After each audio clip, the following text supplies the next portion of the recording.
You're a genius, dude!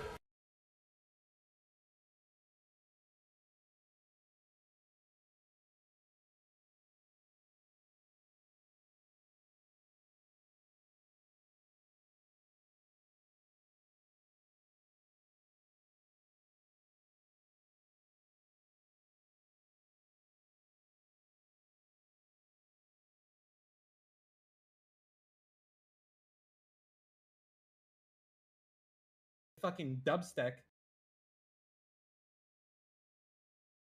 League Free Tuesday, League Free Tuesday, League Free Tuesday, League Free Tuesday, League Free Tuesday, League Free Tuesday.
In honor of Ukraine.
Obama.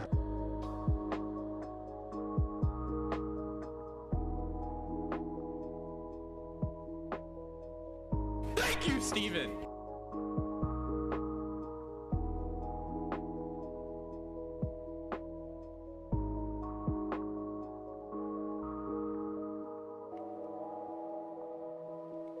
You're a fucking statistician!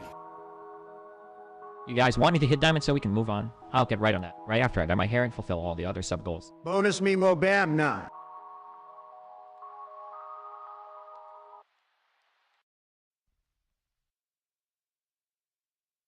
Well, well, well.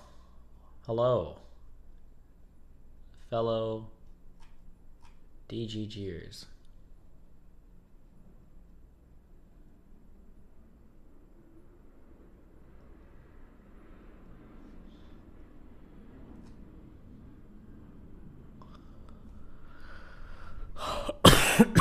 How we doing today? Did you see that Hassan didn't have the worst prediction for this conflict?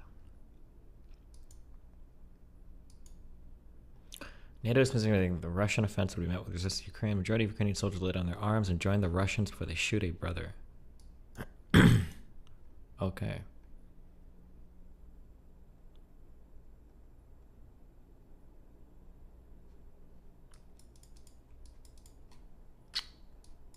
I think I might do, oh, is this the Obama meme? Oh my god, it's Bernie. Okay, it's kind of, that guy looked like, he was walking like him. He's got the arm thing going on. Oh my god, it's Bernie. What? We debated. Dude, listen. It was probably Bernie.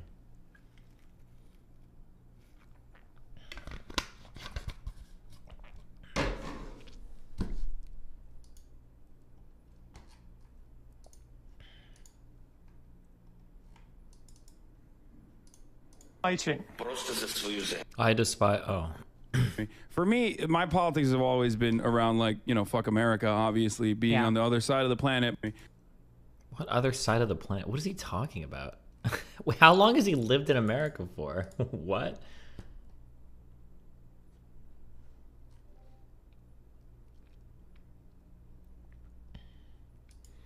How are you not able to speak while you're with her? Is her beauty not debilitating? Oh, for Lauren Southern, I just look the other direction so that I can focus on my words. Thank you, Tabor.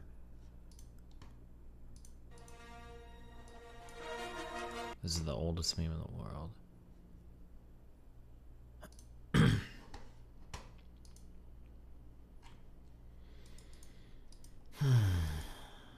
Cheer that Mr. Girl got banned? I sure Destiny did. Heart. Because I'm putting 100%. Hopefully it's not permanent.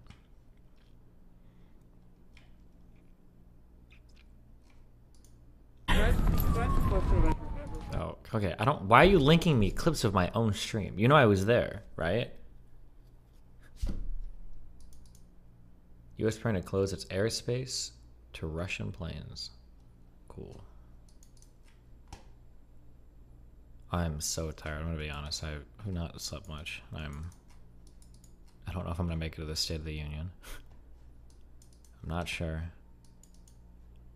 My flights were delayed today. All my dumb shit. What does closing airspace do even? Make it so Russian planes can't fly in the US or something maybe? How do you feel after having platformed a literal Nazi? Nowhere near as bad as when I platformed Hassan and Vosh for so long. Artesian builds being shitty people. These babies. Oh, and there's the reroll. Here's the reason, chatter babies. Here's the reason. This person has 3 months of ambassadorship and not a single click. Ooh, not a single click. Not a single click. Not even once. A little rough. So it sounds Purged. So they're re-rolling. This is an ambassador giveaway, and you've got to be. Love you, Steven. Less than free. Keep up the great content. Okay. These sounds a little dickish, but I mean, like, if you take a sponsorship and you don't even have a single fucking click on your link, I mean, like, I mean, what? I mean, how can you feel bad? I mean, what the fuck? Stop stuffing your fat fucking mouth. They had a giveaway for Ambassador PC and she won the role, but her link had no clicks on it. Damn.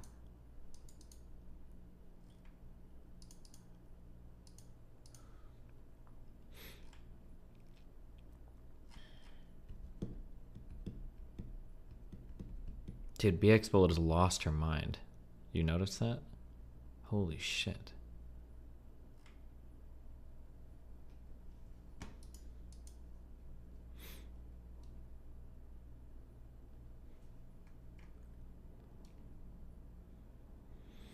When you're doing philosophy, do you explain anything related to personal identity?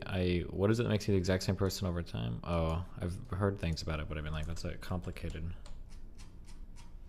What's happening in Ukraine? A lot of people are blowing stuff up. It's not clear what may have been taken, and no arrests have been made. A 71-year-old man is accused of inappropriately touching a 12-year-old girl at the Walmart in West Mifflin Sunday afternoon. According to... Nice.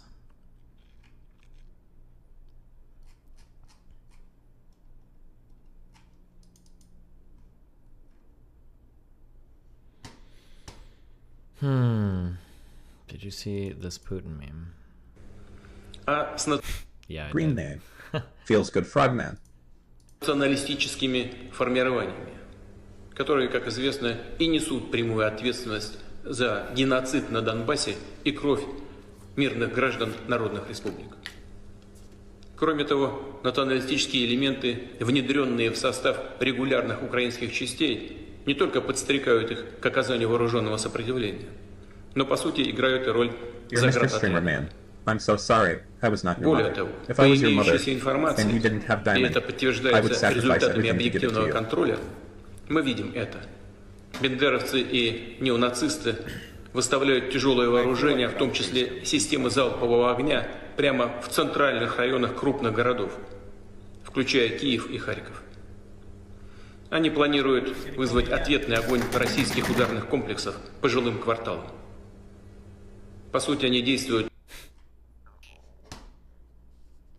Fucking dubstep.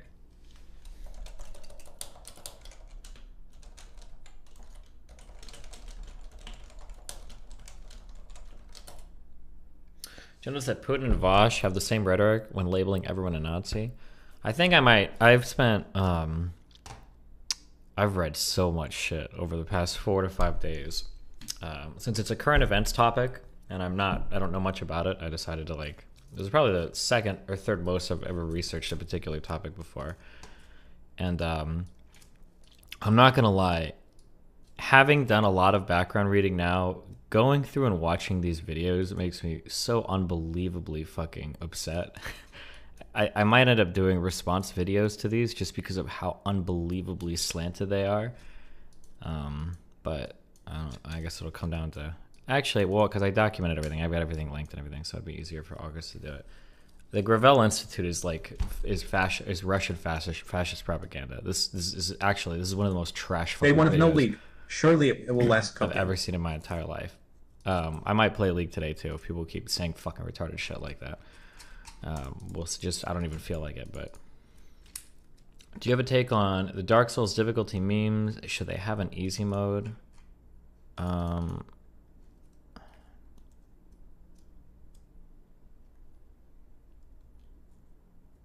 Because I'm putting 100%. I was honestly enjoying my time with Elden Ring thus far until I got to my first boss. It's not how stupidly difficult these games are. Why would I want to play something that's just not fun? What? Not every game has to be for everybody. Maybe it's just not. Maybe it's just not your game, Chief.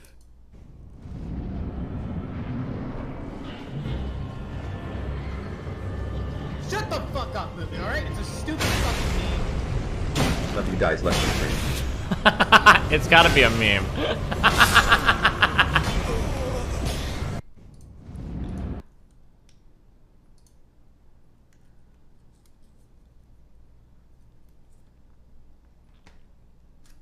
Why not introduce an easy mode with lower? I mean, just depends on if you. I mean, maybe they just don't want it to be that kind of game. I don't know.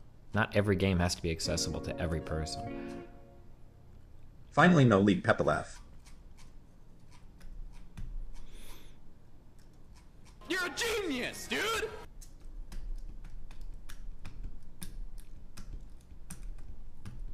I think there is a ghost around here. Oh.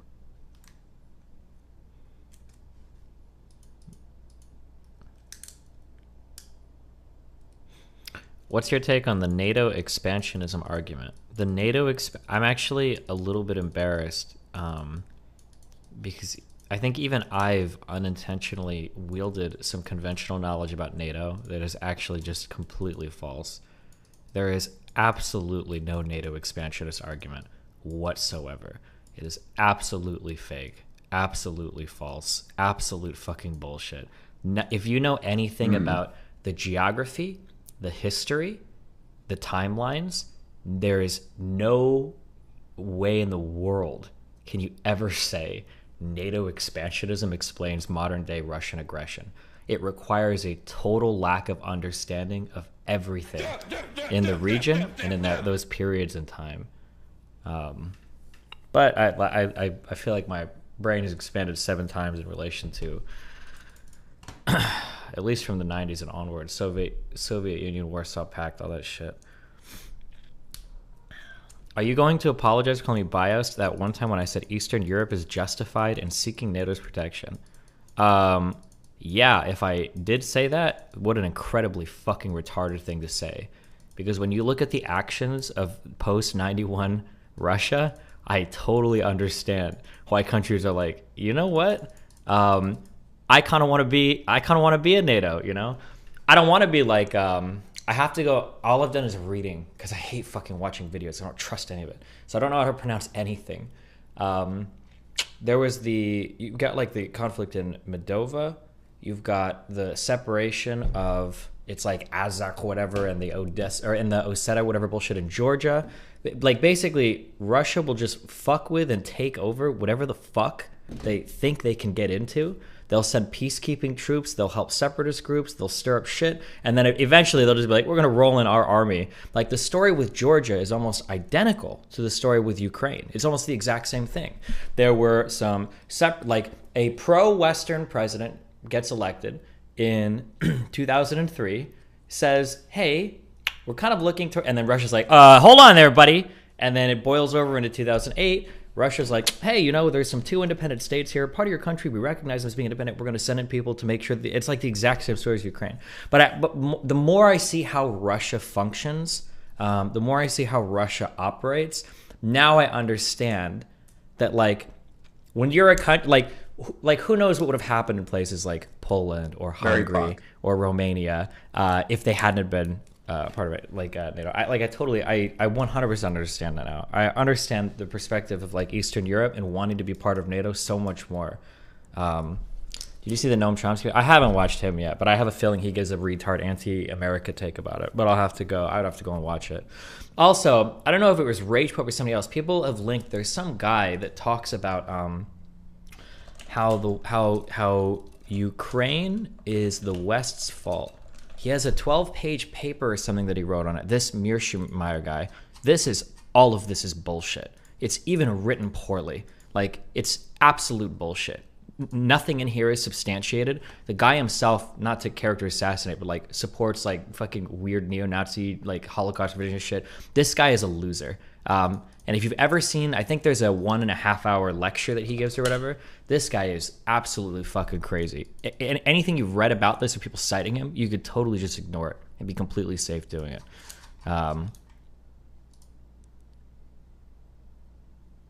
it. Fuck, I'm so frustrated. No, I'm not. I'm happy because yeah.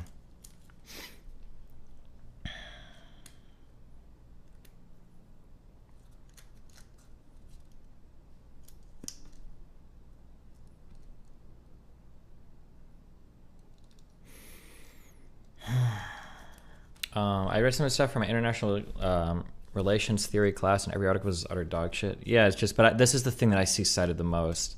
And then he's got like this hour and 15-minute lecture as well. This foreign affairs site is, oh god, this one, and I think Fair. There's one other.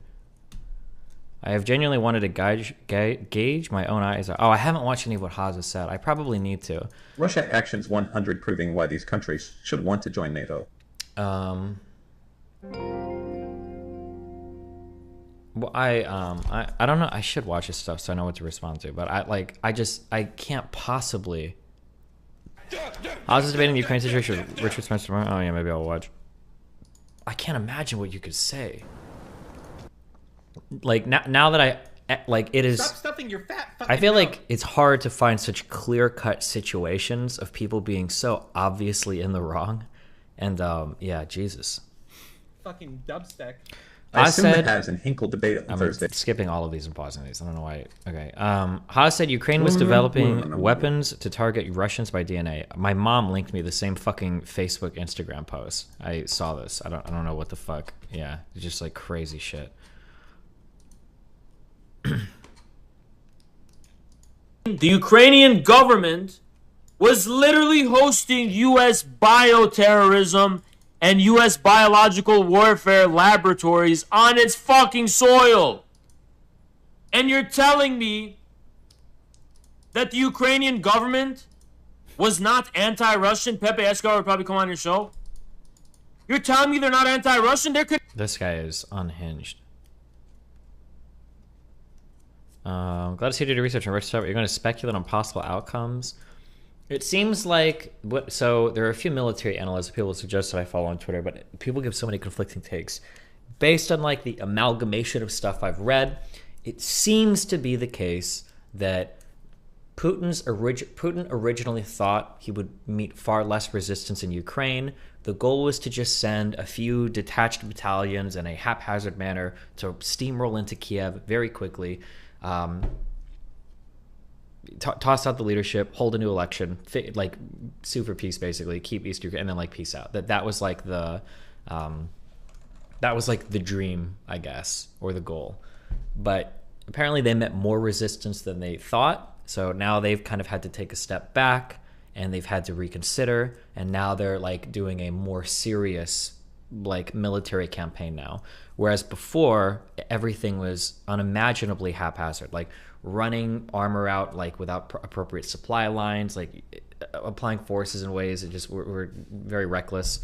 But the conventional knowledge that I see among like Russian military experts is that now Russia is probably going to reconsider, refocus, gather everything, and then do a more controlled expansion into Ukraine. But the goal is to make it pretty quick. Like they don't want a protracted conflict because the longer it goes on, the worse they look.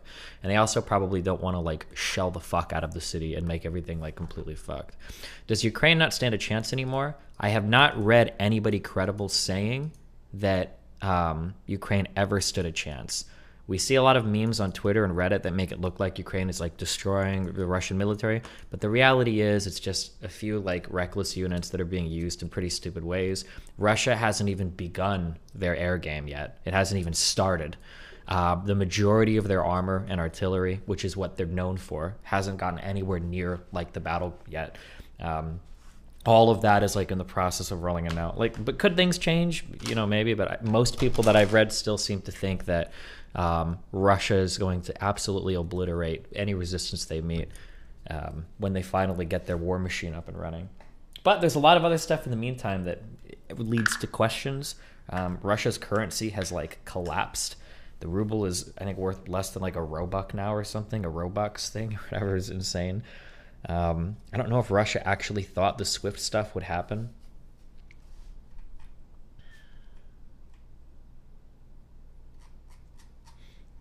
Why didn't they ramp it up faster? They've been half-assing it for so long now. Because I think the goal is that they legitimately thought they could get into Kiev and like depose Zelensky and just be done with it in like a few days. I guess they underestimated the resistance or overestimated their own capability. I'm not sure, but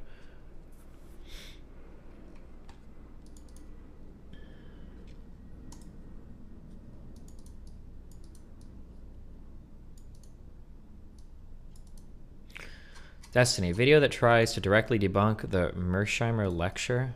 Honest to God, the thing that I read the most, I don't remember if the Mearsheimer guy says this. The most bullshit thing that I hear cited over and over again is that the West promised in 1989 and 1990 that we would never expand NATO to the east, that would never happen. And our continual expansion of NATO to the east has been like antagonistic towards Russia. But that promise has never been made in all of history. And there's absolutely no reason to think that promise has been made. And if you go back and you look at the talks and you understand what was happening at the... No, it's not verbal. No. Okay, so and this is... Because I admit, I don't know anything about history. But if you go back and you look at like... If you look at the maps, this question doesn't even make sense, right? Why would Gorbachev... Just think about it. Why would Gorbachev in 1990, okay, talk about NATO expanding to the east, right? Germany was divided into the GDR and Western Germany, right? Poland was part of the Warsaw Pact. Hungary, Romania, these were Warsaw Pact countries. And then you had the Euro-Baltics, all of these countries were part of the Soviet Union. There was nowhere east for NATO to go. You had some like non-aligned countries, I think, but like NATO, there was no place to go. This was never, and Gorbachev has come out later and he said, no, we never talked about NATO expansion to the east, ever. Yugoslavia was there, yeah, but that's literally it. Like there were no places for NATO to go. This was never part of the conversation. The conversation, why are you suddenly speculating? I'm not speculating. Off yourself, you fucking moron. I got a permaban. See you later, dumb fuck. Go watch Vasher Hassan, okay? Suck all the dicks in the fucking world, and I hope you hate all of it. There you go. There's a famous quote that is quoted often by the U.S. Secretary of State. I think his name was James Baker. And this quote that people throw at you over and over again, there it is, I just saw it in chat. not 1 inch. It was not 1 inch eastward. But that's bullshit. It was never promised. Not 1 inch eastward was promised. But people quote that quote to make it sound like we were saying that NATO would never move 1 inch eastward. But that's actually not true. What it was quoting was Baker saying that if the reunification of Germany happened, and if the GDR, once reunified with Germany, joined NATO, that the military installations that NATO had in Germany would not move 1 inch eastward to threaten Soviet security interests. That's what the 1 inch, and I've seen that, and I think I've even seen that in Yale lectures, where they say like, oh, NATO wasn't going to move 1 inch eastward. That's bullshit. Now, to be fair, this is based on declassified documents. In 2017, there was a whole bunch of shit, I think. I can't spell these fucking names. There was a whole bunch of documents that were declassified, and you can read all of these notes, all of these cables that talk about the conversations that we had with the West German chancellor, that we had with Gorbachev, the Soviet Union, all of these conversations here. And you will find that if you go through this, okay, there is not a single guarantee. There is not a single guarantee that there is this, that NATO will not expand to the east. And that 1 inch eastward thing always had to do with NATO military installations in Eastern Germany, in the reunified Germany, in the GDR section. That treaty is the reason why even today the U.S. doesn't have bases in Eastern Germany. Yeah, it's just... I'm not entirely sure on this, but isn't that Merschmeyer guy a fairly respected foreign policy professor? I don't know. I've done a little bit of like background research on him, but yeah, he doesn't seem credible at all. I wouldn't trust anything that he says on it. But that's just having read it. But hey, maybe I've read everybody. Why is literally everybody always saying Russian talking points? Well, I don't know, because it sounded credible, but like, yeah, but when you go back and you like look at the maps and you figure out like, well, where the fuck would NATO even go? It starts to make less sense. Also, Russian expansionism, or Russia's military actions in regards to NATO expansionism also doesn't make sense, right? When you look at Russia taking over Crimea, right? This happened in 2014, and it was in response to Yakunovich. I always fuck these names up. I'm gonna memorize these names before Thursday. Somebody type it in chat. It's not Yakunovich. It's not Yukonovich. It's not Yanukovych. I think it's Yanukovych. I think is how you pronounce it. I think it's Yanukovych or Yanukovych. The last two countries admitted to NATO were it was 2009, and it was like it was Croatia and what was it? It was Croatia and I don't remember the second one, but it was like 5 years before any Crimea invasion, right? The invasion happened because he's mad as fuck that his little puppet boy got tossed out in Ukraine. That's why he invaded here. None of the military actions on the ground have been like in response to like any expansion of NATO or whatever. It's all of it is absolute bullshit. When you like write out all the timelines and you look at it, Croatia was 2013. Wait, hold on. I thought in 2009 two countries got added. It was Albania and Croatia in 2009, not 2013. I don't know why I said that. Latest was on North Macedonia. Yeah, there was I think in 2013 North Macedonia, and then one other small country joined. I don't remember what it was called, but a new issue that is coming up more and more are fringe PhDs and lecturers going public to claim authority, and no one checks their actual credibility within the field. Yeah, maybe. What do you think is the main driver behind Russia's actions if NATO expansion is not a factor? I think the main driver is that Russia sees the West as slowly falling and crumbling apart. I'm getting this narrative the more Russia sees the West as a declining power, and Putin seeks to rebuild the old Soviet empire. That's like the goal. So when Putin sees territory that he can take, he will take it. When Putin sees a separatist movement that looks to be potentially loyal to Russia, he'll back that movement. He'll send in people. He'll fuck up the government there. He'll steal territory, and then that's what he'll do. He's done it in Georgia. He's done it in Moldova. There was another place. He's done it in Ukraine with Crimea, and now with the rest of Ukraine, I guess. I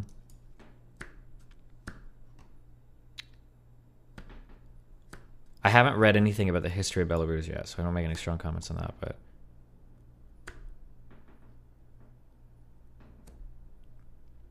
Destiny, I think they'd say that the fact that Gorbachev didn't even imagine NATO expanding further is actually evidence that NATO expanding in Eastern Europe is crossing the line. No, because the problem is that, and I don't think people realized this at the time either, there were two huge things that happened. Nobody thought that Germany was going to reunify as quick as it did, and nobody knew the Soviet Union was going to fall. That happened so quickly and so suddenly and so rapidly, and I don't think the United States even wanted the Soviet Union to fall. We wanted there to be a Soviet Union because instability in Europe has been a problem for so fucking long. And nobody wanted to see the Soviet Union collapse because people thought that it would end up being way more violent than it actually ended up being. But George Bush actually went to Ukraine, and in Kiev, he gave a speech. It's people call it now the Chicken Kiev speech. But he actually gave a speech begging, like, the 9 republics of the Soviet Union, like, please ratify a treaty, work together. You guys can solve this. You don't have to break up or whatever. Like, our own U.S. president was trying to tell people to, like, stay together and stick it out. I don't think anybody thought that the Soviet Union was going to collapse or fall apart as quickly as it did.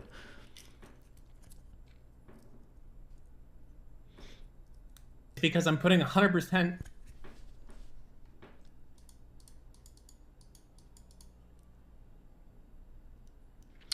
Mearshmeyer is an extremely respected international relations guy. I don't trust it. I'm sorry. I've read too much dumb shit about him, and I've read too much dumb shit by him to take anything that guy says with any amount of credibility.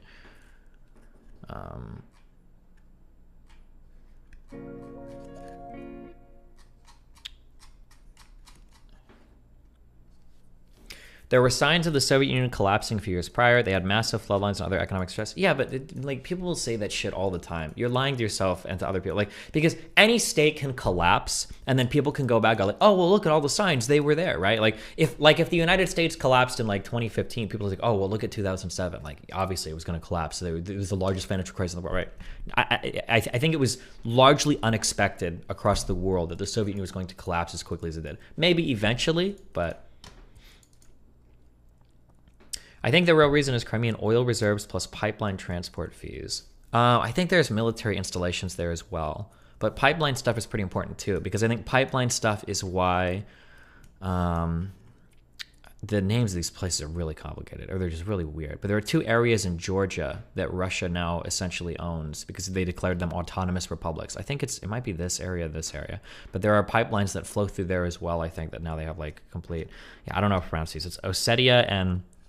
Abkhazia, but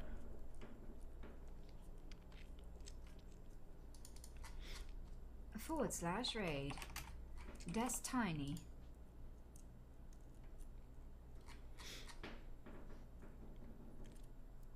Because I'm putting 100%.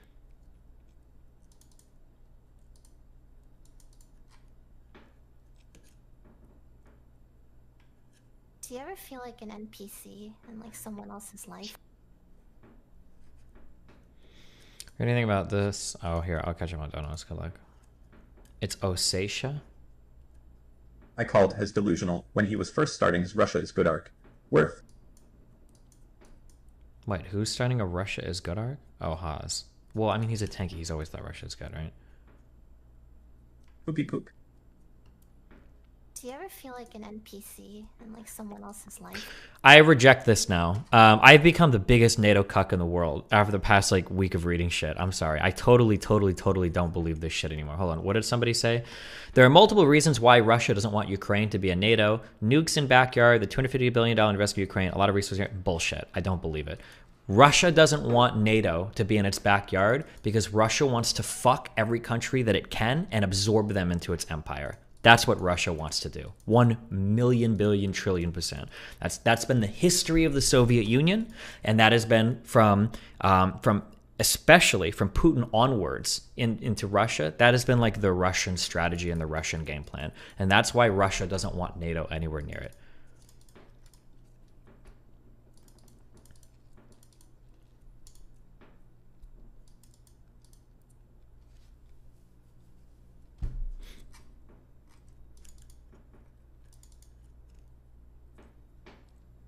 We looked at the Haas-Hinkel talking points. There are some places that can trap you that aren't easy to argue from. It sounds like you're more on the side that NATO isn't just because Russia, but they will almost certainly do a what about, like a what about what?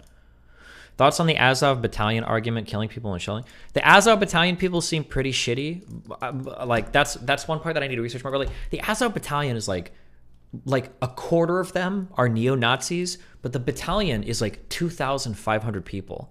And the Ukrainian military is like 200,000 active members. So taking like a part of this battalion and then arguing that all of Ukraine are neo-Nazis is like a little bit weird.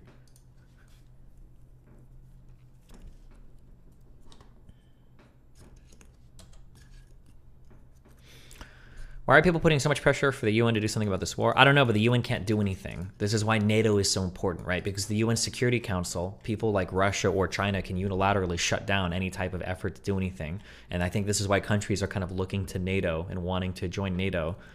Because when you're part of NATO, like, not to jerk us off, but like the US has got your back. If you're in NATO, nobody is fucking with you.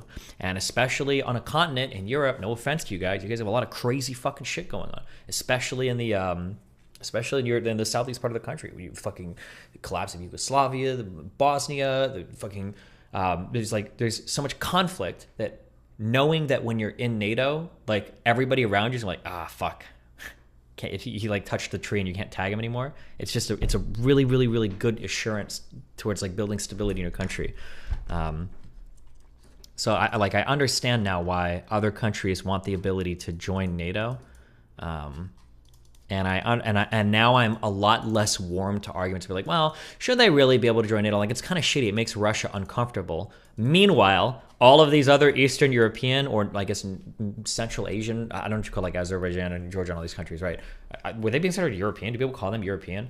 I can understand why they're looking. It's like, okay, but like, can we please join NATO? Like, we really don't, like, maybe like, just can you let us in or whatever? I'm sympathetic now to other countries that really want to join NATO. Why do progressives hate NATO? I think because they just don't know anything about it.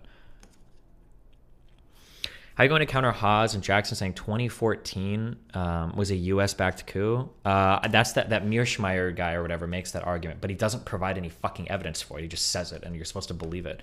I think there was a minor amount of like supplies or humanitarian aid that went towards helping those people, but by and large, the majority of Ukraine doesn't want to be a part of Russia. The majority of Ukraine is looking west and not east for the future of their country. The majority of Ukraine wants further integration into things like the European Union or even, yes, NATO. The majority of Ukraine supports this idea. So the idea that coup was like just a Western coup, that it was all CIA propped up and backed or whatever, is bullshit. Even Crimea, where people are trying to say, oh, they wanted or they voted to join Russia. Yeah, after Russia rolled tanks in and they held their own referendum. Crimea has no history of separatist fighting or violence in that peninsula ever. There was no history there until 2014 when Russia rolled fucking their military and it's like, oh, well, we're going to take a vote now and see what you guys want to do. But that's what Russia does. That's how they've always done it. That's how the Soviet Union functioned. You move in, you kill people, you take over a government, you install your own people, then you have your own elections, and then you vote to do everything like Russia wants. That's how they function in the world. Because I'm putting 100%. Haas will 100% say that NATO has done bad stuff like bombing Yugoslavia and Libya, and that makes it justified for Russia not want NATO on its borders. But NATO doesn't attack Russia. That argument doesn't make sense because NATO will not cross swords with Russia. And it's one of the things that I respect. Also, another thing as I look more and more into all of this, honest to God, I don't know if I sound like I'm circle jerking. I really do feel like Biden did everything perfectly for this. And one of the things that Biden did in the very beginning of this was he very explicitly set this out that NATO will not, there's no no-fly zone over Ukraine. There are no NATO troops on the ground. Even the aid being sent, I think, to Ukraine is not NATO aid. It's just aid coming from countries. Because he's very careful to, because NATO is supposed to be a defensive alliance. You're not supposed to walk out and like, oh, we're using NATO to attack people. We're going to go and kill fucking Russia now with NATO. So the idea that like, oh, well, if NATO's there, they're going to attack Russia. Why? There's no reason to believe that.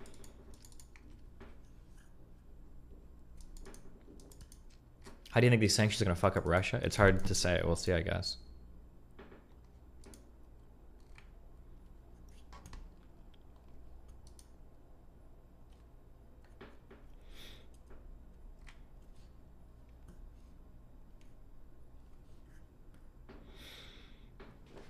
Do you have an updated steelman argument for the Russian perspective? No, I don't think you can steelman Putin's position. I think he's legitimately like a monster crazy dictator, dude. I don't know if there's like a, I don't know if there's a good steelman position. Well, I guess the steelman position is going to come not from justifying the invasion, but it's going to be from like the Russian Empire deserves to rise again as like a stalwart against Western corruption and degeneration and the inevitable collapse of all of like, you know, European and Western society, and that Russia should stand on its own with its own security interests, its own new countries, whatever, like as an opposition to that.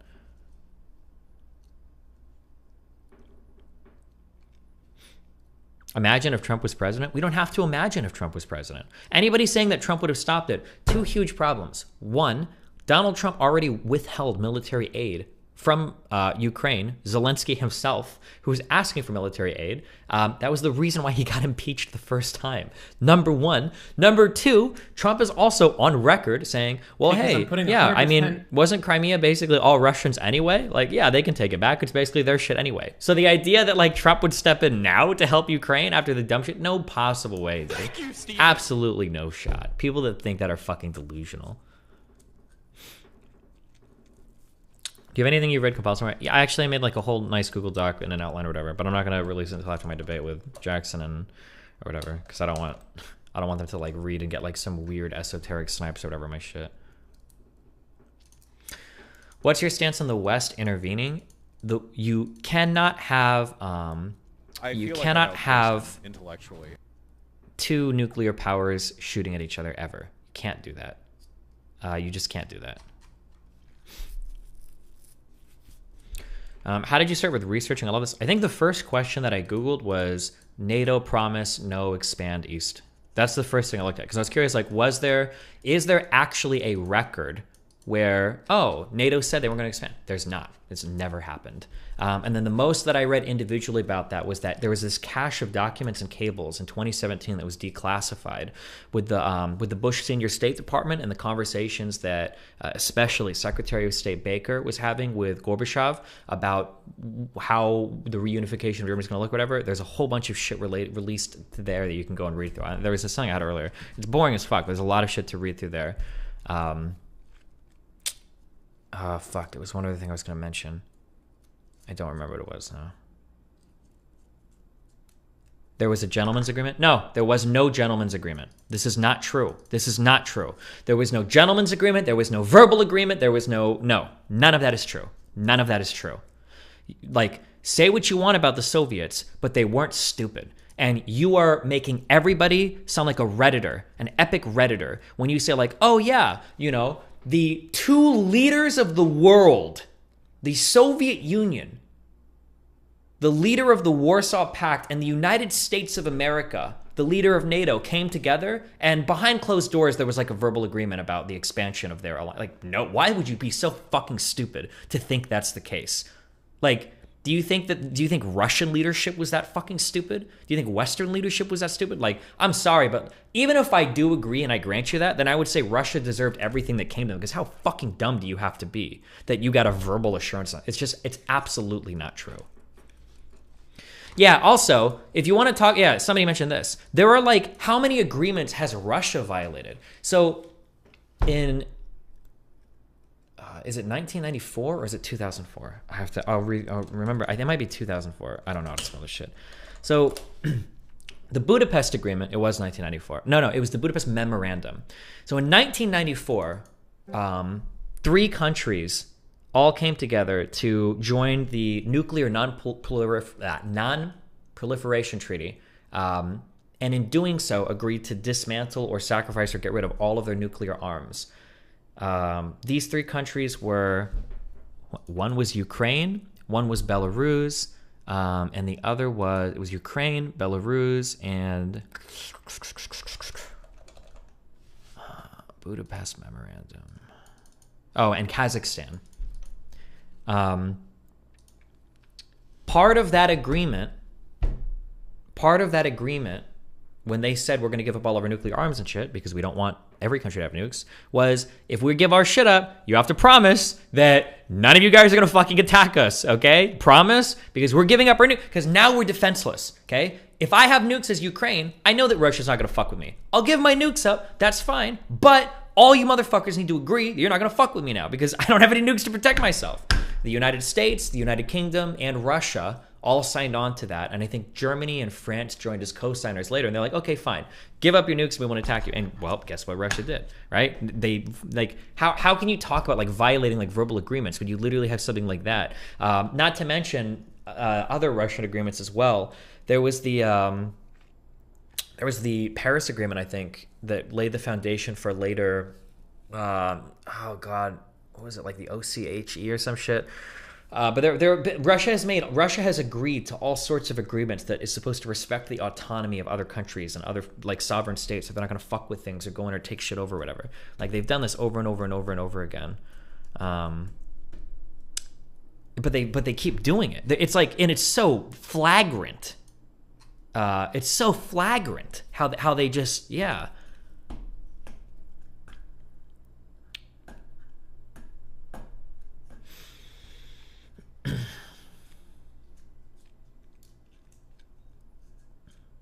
The Russians are notorious for only respecting agreements, whether they be written or verbal, as long as the people on them are strong enough to enforce them. Oh, sure. You're gonna get so fucking frustrated tomorrow because it'll be 2-2. No, I told Dylan because I haven't followed any of the current war shit, because honestly it's boring as fuck. I don't know why the fuck anybody cares about it. So he can do all that, but for the history stuff, that's gonna be my thing, because I'm fucking ready to go on that shit. I just have to like review and make sure I have all like the names and dates and everything straight.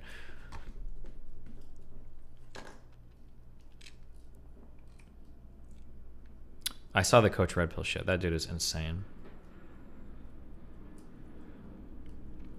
I agree with the 2 nuclear powers should never go to war bit, but that means certain countries in NATO can never send aid in the form of actual military troops. It feels like NATO should get some of their NATO countries without nukes still with the military. Okay, hold on. I haven't read directly, but I've read a lot of peripheral stuff, so you can tell me if I'm wrong. You can have troops that go and do things, but that doesn't make them NATO troops. Like, there is a NATO military presence where NATO will create an army and then go and like do things. But just because you're part of NATO doesn't mean every single time you send military troops or something that you're sending like NATO troops. It's not the same thing. That being said, I don't think another NATO country could like send their military to go and help a non-NATO country, because that would be weird.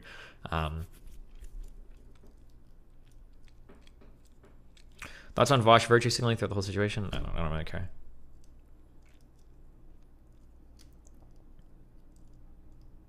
Yeah, the United States went to Iraq, not NATO. One of the huge follies under George Bush was him doing a horrible job and being antagonistic to the rest of the world when we went into Iraq.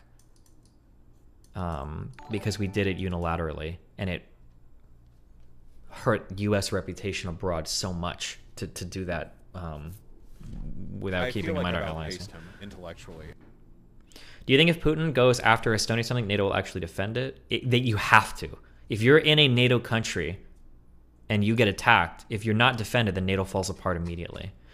But I've also thought about like the doomsday shit that like, what if Russia's like, no, they won't, because it will be a nuclear war, and then Russia invades it and then sees what happens. I don't know what would happen at that point, but it would be crazy. But if NATO, if a NATO country was invaded and we don't step in to defend it, then all of NATO falls apart.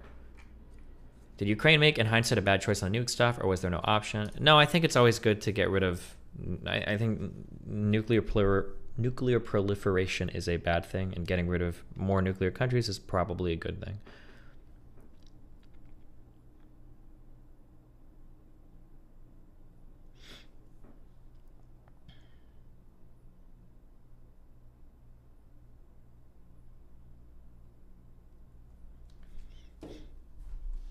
If a NATO country is attacked, doesn't mean you're at war with NATO, so there is no way to send troops from a NATO country to help without being at war with NATO.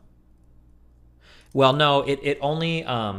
I'd have to go read. I think to trigger Article 5, your troops have to be your country has to be attacked. It can't just be your troops or something, right? So like if the United States sends soldiers to like South America to do some conflict, and then those soldiers get attacked, you can't trigger Article 5 and say, "Hey, NATO, come help us. We gotta hit," because they're like, "No, hold on, hey, that wasn't in your country, bro."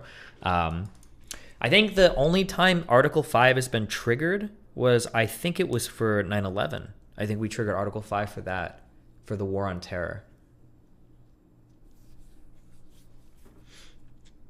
When 9/11 happened, European countries did Article 5. I thought it was the United States that did it. But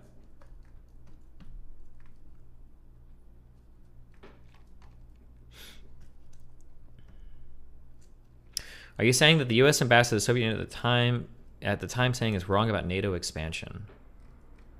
With Russia, we kept expanding NATO, something that the first President Bush had promised Gorbachev we would not do. He's wrong. You can bring him on my stream, but after reading through, I've done nothing but the past week. His statement doesn't make sense. How can you talk about not expanding NATO? You know what? You know why I know this guy is wrong? Is because Gorbachev himself literally said there were no talks of expanding NATO. He's gonna kill me.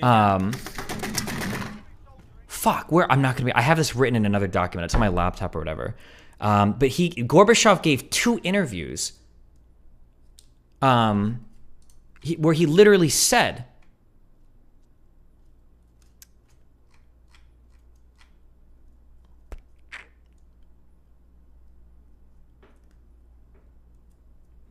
Gorbachev continued that the agreement on a final settlement with Germany said that no new military structures would be created in the eastern part of the country. That's the no inch eastward thing. No additional troops would be deployed. No weapons of mass destruction would be placed there. It has been obeyed all these years. This is true. This is why we don't have military installations in eastern Germany. To be sure, the former Soviet president criticized NATO enlargement and called it a violation of the spirit of the assurances given Moscow in 1990, but he made clear that there was no promise regarding broader enlargement.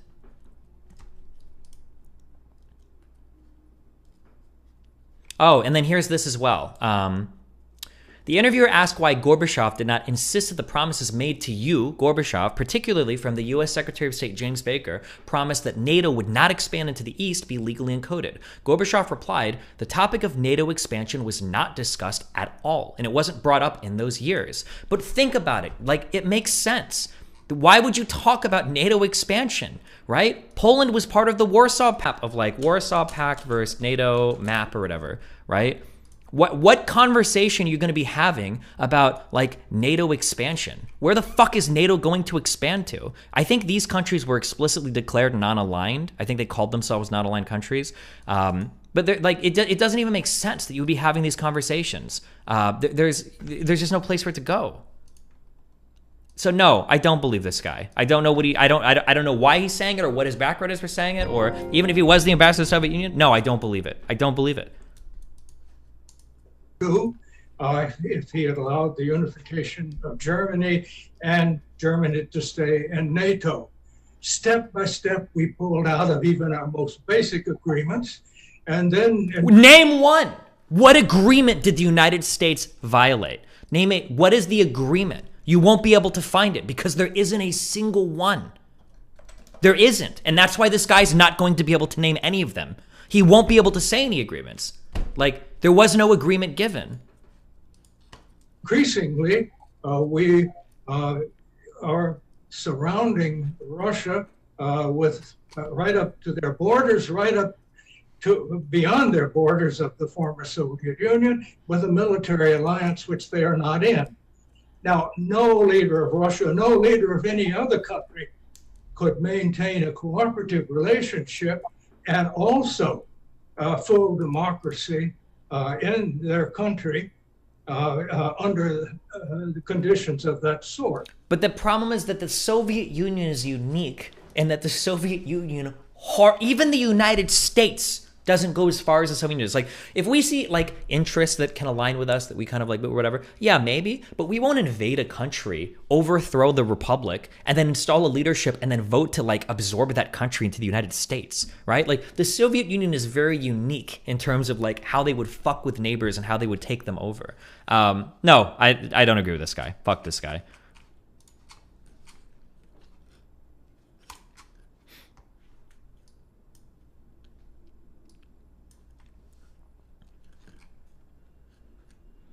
We got a boomer ambassador in Discord room 1.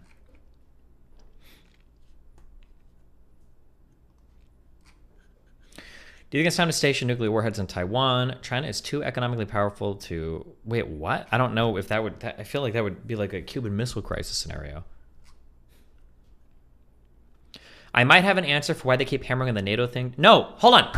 The answer is that when Vladimir Putin wants to talk, he'll just say random fucking shit or whatever, and he'll say that, and then as long as it sounds somewhat credible, people will go with it, and that's it. The goal, when Putin talks, the goal isn't to be factually correct. The goal is to like weave a narrative or a story that kind of like sounds good enough to give people like something to grab onto, and then you kind of like push forward that way. Like that's when Putin is talking, that's what Putin's talking. There's not like a, oh, well, like let's use our brains to give a charitable interpretation of it. Putin doesn't care to engage truthfully with the material. That's not his goal.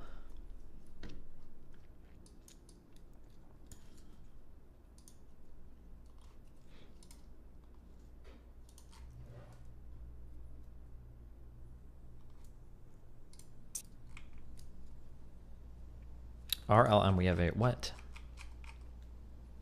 Tulsi proving Hillary Clinton right.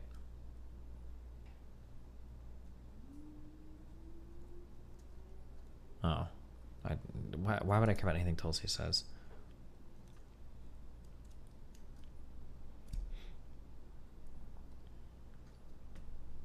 Why would NATO not let Ukraine join, or would they at all? I think when there were originally talks of Ukraine joining, it's always Germany and France? I think France is a little NATO skeptic. I don't remember. There's always a few countries in NATO that are like, hey, maybe we shouldn't let these people in because it's a little bit too antagonistic towards Russia. I think that's been the reason why historically people haven't really wanted these countries, because I think we were in talks with Georgia as well. I think we promised, is it called a map? Member Ascension Path? Am I making that up? I don't remember. But we'd given assurances to, I think, Ukraine and Georgia that if they wanted to join in the future, they'd be able to. But we're worried that it might be a little bit too antagonistic, so it hasn't happened in the past. But oh, Membership Action Plan. That's what it is. MAP. Yeah.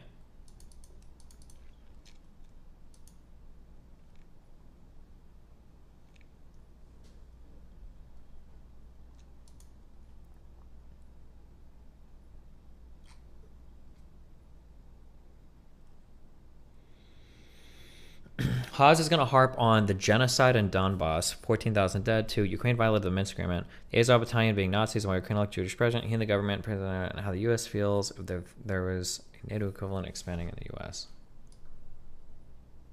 Okay, I'll copy these and I'll make sure I have all these accounted for, buddy. Thank you, Steven! Thank you.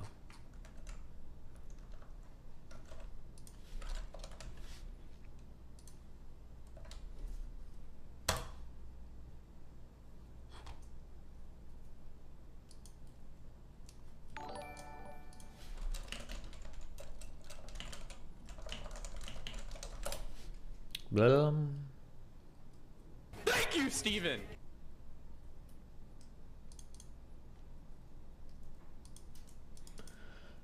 People keep trying to say that this is comparable to the Cuban Missile... Hold on. Oh, thank God I have these muted. Never mind. I don't know why it doesn't mute the alert too. People keep trying to say it's comparable to the Cuban Missile Crisis. The problem with the Cuban Missile Crisis is that we saw the Soviet Union shipping missiles to Cuba, and the idea that it would, like, I don't know if we were scared that it would hurt our second strike capabilities, but like the idea that you had nuclear missiles that close to your country was a little bit mindfucky. My understanding, unless there's some top secret document that I'm missing or haven't seen, is that I don't think we've deployed nuclear weapons to every single NATO state. Like I don't think, for instance, like the Baltics, Latvia, Lithuania, and the whatever the third one is called, Estonia. I don't think they have like nuclear weapons up there. I think if they did, I'm pretty sure. Actually, I would know if they did because Russia would be screaming about it at the top of their lungs. Turkey has nuclear weapons, but I don't even think that matters that much anymore because of how like the nuclear triad works, right? You're always going to have second strike or first strike capabilities. You've got subs, planes, ICBMs. I'm pretty sure every big country in the world now can strike any other place in the world. Like I think Russia has enough nukes to destroy every U.S. city 50 times over and like still have some. It's like an insane amount.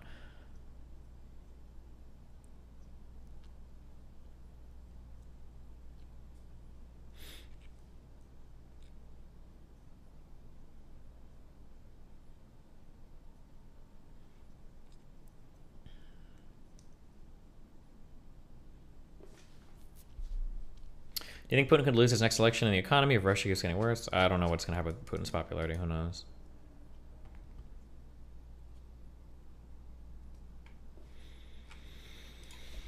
Do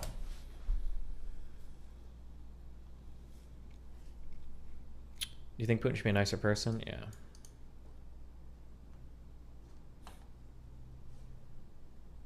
Belgium, Germany, Italy, the Netherlands, and Turkey have nuclear weapons.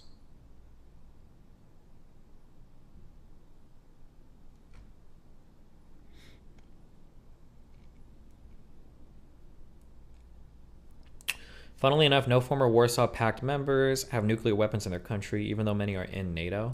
But I think that's the goal. The reason why we want them to join NATO is so that we decrease nuclear proliferation. Because, hey, you're in NATO, you don't need nukes, we'll protect you. That's the point, right?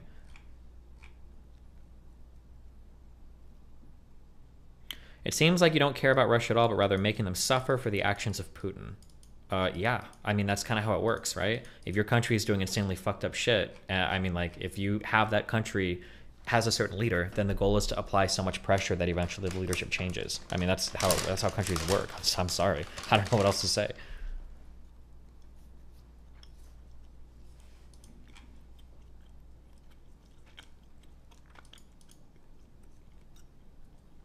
Jesus. She told me when the cops came in last time, she was swinging a fucking katana around because she thought it was a joke. I don't know if that's true or not, but...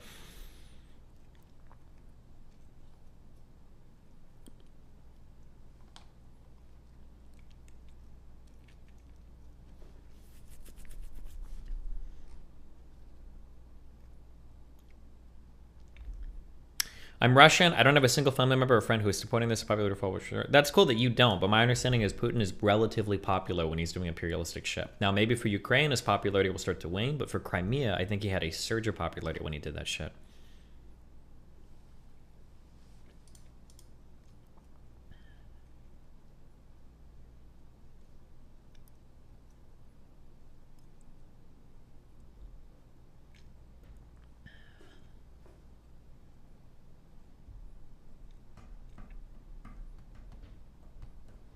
Thoughts on the DSA reaction to this whole stuff? They're mindless dipshits. Who the fuck cares?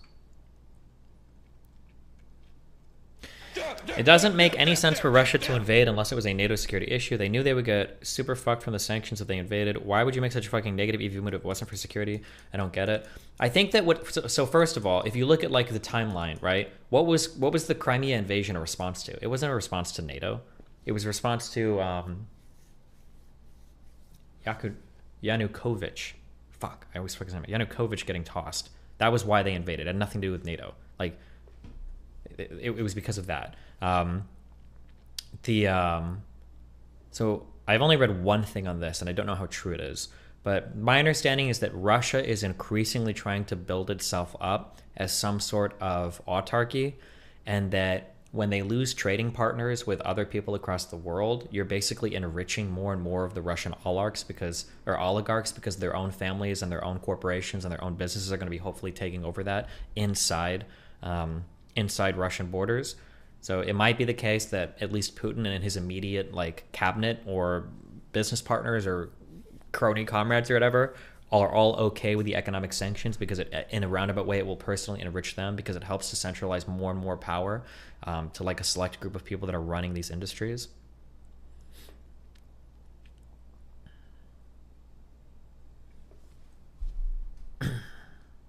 You are wrong about the NATO expansion stuff. It isn't written down, but that's all you had to say. Hold on. I'm ignoring everything you said. If it's not written down, my dude, it's not an agreement. That's it. I don't care what else you have to type after that. How do you think these things work? Like, how could you be so stupid that just some guy's like, bro, like, no one will do anything, and then like, what do you? That's not how that works.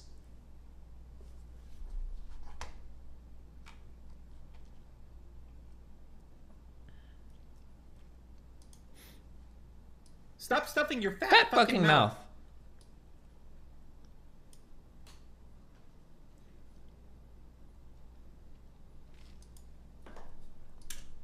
Here, I'm gonna play these to catch up.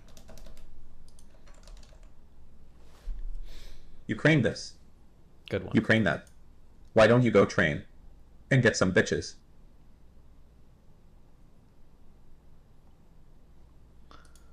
Okay, somebody linked this. All Ukraine's base are belong to Ruse. So somebody says that at the bottom of page 6. Doesn't this show that they were talking about NATO? So let's read more context, okay? If Germany is neutral, it does not mean that it will not be militaristic. Quite the opposite. It could very well decide to create its own nuclear potential instead of relying on American nuclear deterrent forces. All our West European allies and a number of East European countries have made it known to us that they would like the United States to give its military presence in Europe. I do not know whether you support such a possibility, but I would like to assure you that as soon as our allies tell us that they are against our presence, we will bring our troops home. I do not know about your allies, but a united Germany may demand it. Baker, if that happens, our troops will return home. We will leave any country that does not desire our presence. The American people have always had a strong position favoring this. However, if the current West German leadership is at the head of a unified Germany, then they have said to us that they will be against our withdrawal. And the last point, NATO is the mechanism for securing the U.S. presence in Europe. If NATO is liquidated, then there will be no such mechanism in Europe. We understand that not only for the Soviet Union, but for other European countries as well, it is important to have guarantees that if the United States keeps its presence in Germany within the framework of NATO, not an inch of NATO's present military jurisdiction will spread in an eastern direction. This is referring to if the German Democratic Republic reunifies with Western Germany, that NATO military expansion will not happen moving east into the reunified Germany. That's what this framework is talking about. Again, go look at the map of Germany, go look at the map of the Warsaw Pact where NATO was. This statement doesn't make sense if you look at the time. Like, what else could he be talking about? Like, we're not going to take Poland from the Warsaw, we're not going to capture your Warsaw Pact country and put it into NATO? Like, it doesn't make any sense.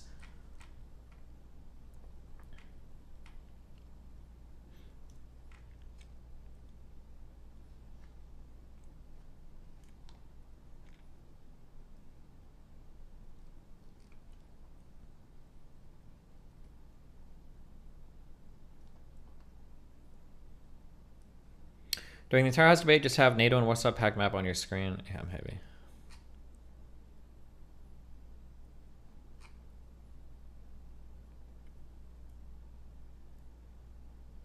It means not an inch eastward all the way around the Earth back to the middle of Germany. True, based.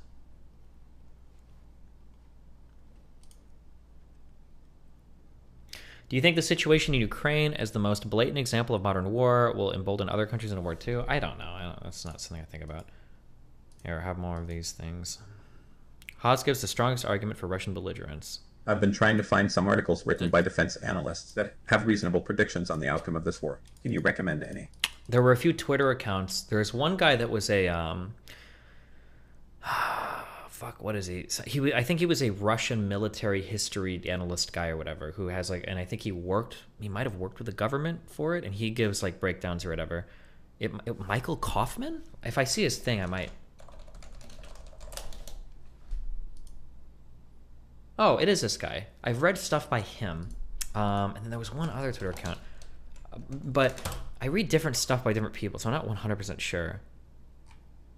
I feel like I recognize this guy's Twitter face. Because if you take this, you take all of this right here, this strip right here. Oh, this is cringe. I don't follow anybody that does this. I hated you guys when you did it. And I hate anybody that starts drawing out like the, well, the reason why you need this is because the mountains here, and they want to protect against the troop surge here, so you need to take this. Gandalf will cast his magic here, and you gotta have the control. I don't give a fuck about any of that shit. I don't know how relevant any of that is to modern day military decision making. Like there are like if you're talking about like defending or attacking like majorly aggressive areas, by the way, I don't know shit about this, so I could be wrong, but it seems to me that the most difficult combat to engage in is urban warfare. Not like, I don't know how to navigate the mountains. The river path gives them so much defensive capability. The hardest thing is civilians are shooting at us from fucking windows. I don't know what the fuck to do with it. That seems to be the hardest part over fucking anything. Over the like the obsession with like, we need to control the landmass. Like for when the U.S. ground army comes to invade, like I don't know. I'm just not as interested in that. And then as I read more and more like geopolitical analysis, I haven't heard anything about that ever. Like I don't see anybody talking about that. I do see people talk. So the one thing that is really important is access to the water. That seems to be really important. So when we look at like Crimea, the fact that there are the fact that you get like the access to the whole Black Sea or whatever, there are really important ports here that Russia finds very valuable. Or down in Syria, Tartus, I think here, like this port is really fucking important. So like having access to ports that can get you into different seas or different straits or whatever, like that can be an incredibly important thing. But I've never heard anybody say that like, well, from a geopolitical point of view, they really want to capture this mountain range so that their archers can shoot down on people. I just haven't seen that in modern day military or geopolitical analysis. Maybe it is. Maybe there are people that talk about that. I just haven't seen those sources, or I haven't read that thing, but I don't see that being talked about ever.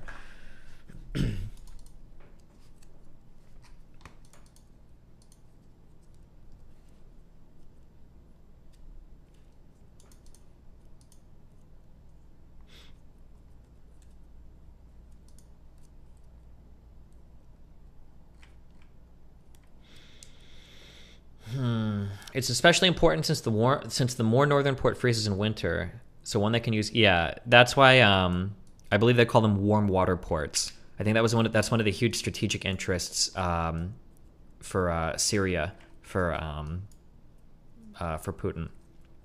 As I think Syria, it's either one of two or one of one. It might be the only warm water port they have access to. So even in the winter, it's not frozen.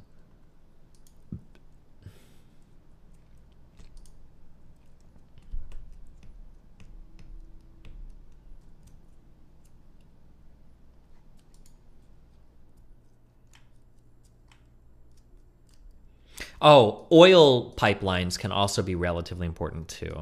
Yeah. And it's a port not located in the Black Sea, so Turkey can't lock them out of it, sure. What do you think about the video why Russia's invading Ukraine? Oh boy. This video is made possible by curiosity. I don't know. Guys, maybe I'm wrong about everything, so I always say this. Take everything I say with a grain of salt. But when I go to do research on stuff, I really don't like watching videos. I don't like watching videos. I much prefer to read things. You can even make fun of like Wikipedia or whatever. I would much prefer somebody that just read all the Wikipedia articles than people that watch videos, because videos can give you such a slant on things. It is so scary. I think you have to read stuff. This is why when like stuff is going down and you guys are linking videos in chat, I'm very haphazard about watching videos, because if I don't have a background on it, it's something that makes me like very nervous.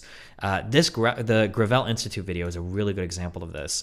I don't think anything that's said in this Gravel Institute video is wrong, but the whole video is propaganda. It's so unimaginably one-sided, while not necessarily saying anything that's factually incorrect. Like, holy shit, this video is god-awful. So I don't know, I super like reading stuff. Stream and Nebula. Watch another brand new full-length companion video to this one in my ongoing modern... Unless it's Dr. Mike videos. Conflict series that explains the entire course of the 2008 Russian invasion of Georgia, as well as the entire war so far between Russia and Ukraine since 2014 in the Donbass. All of which you can access by signing up for the Curiosity Stream Nebula Bundle deal for less than $15 a year at curiositystream.com/real-life lore. Throughout the past few months, there has been almost constant news and coverage in the West about Russia's imminent plans to invade Ukraine. Started large-scale military drills this morning. And this is a very dangerous moment. Stoking fears of an invasion. More than 2,000 troops, according to American intelligence, sent within the 24 hours. American citizens should leave now. On the morning of February the 24th, these fears proved to be well-founded. Russia's president, Vladimir Putin, effectively declared war on Ukraine and authorized the Russian military to invade the country. Explosions were quickly reported afterwards across the country, and immediately prior to this declaration, the Russian army had amassed around 200,000 soldiers, along with their tanks, artillery, equipment, and field hospitals across their border, and many others inside of Belarus along their border with Ukraine. For comparison, this is nearly the same size as the entire Ukrainian. The entire Ukrainian military is about 200,000 soldiers. The entire Russian military, I think, is around 900,000 soldiers.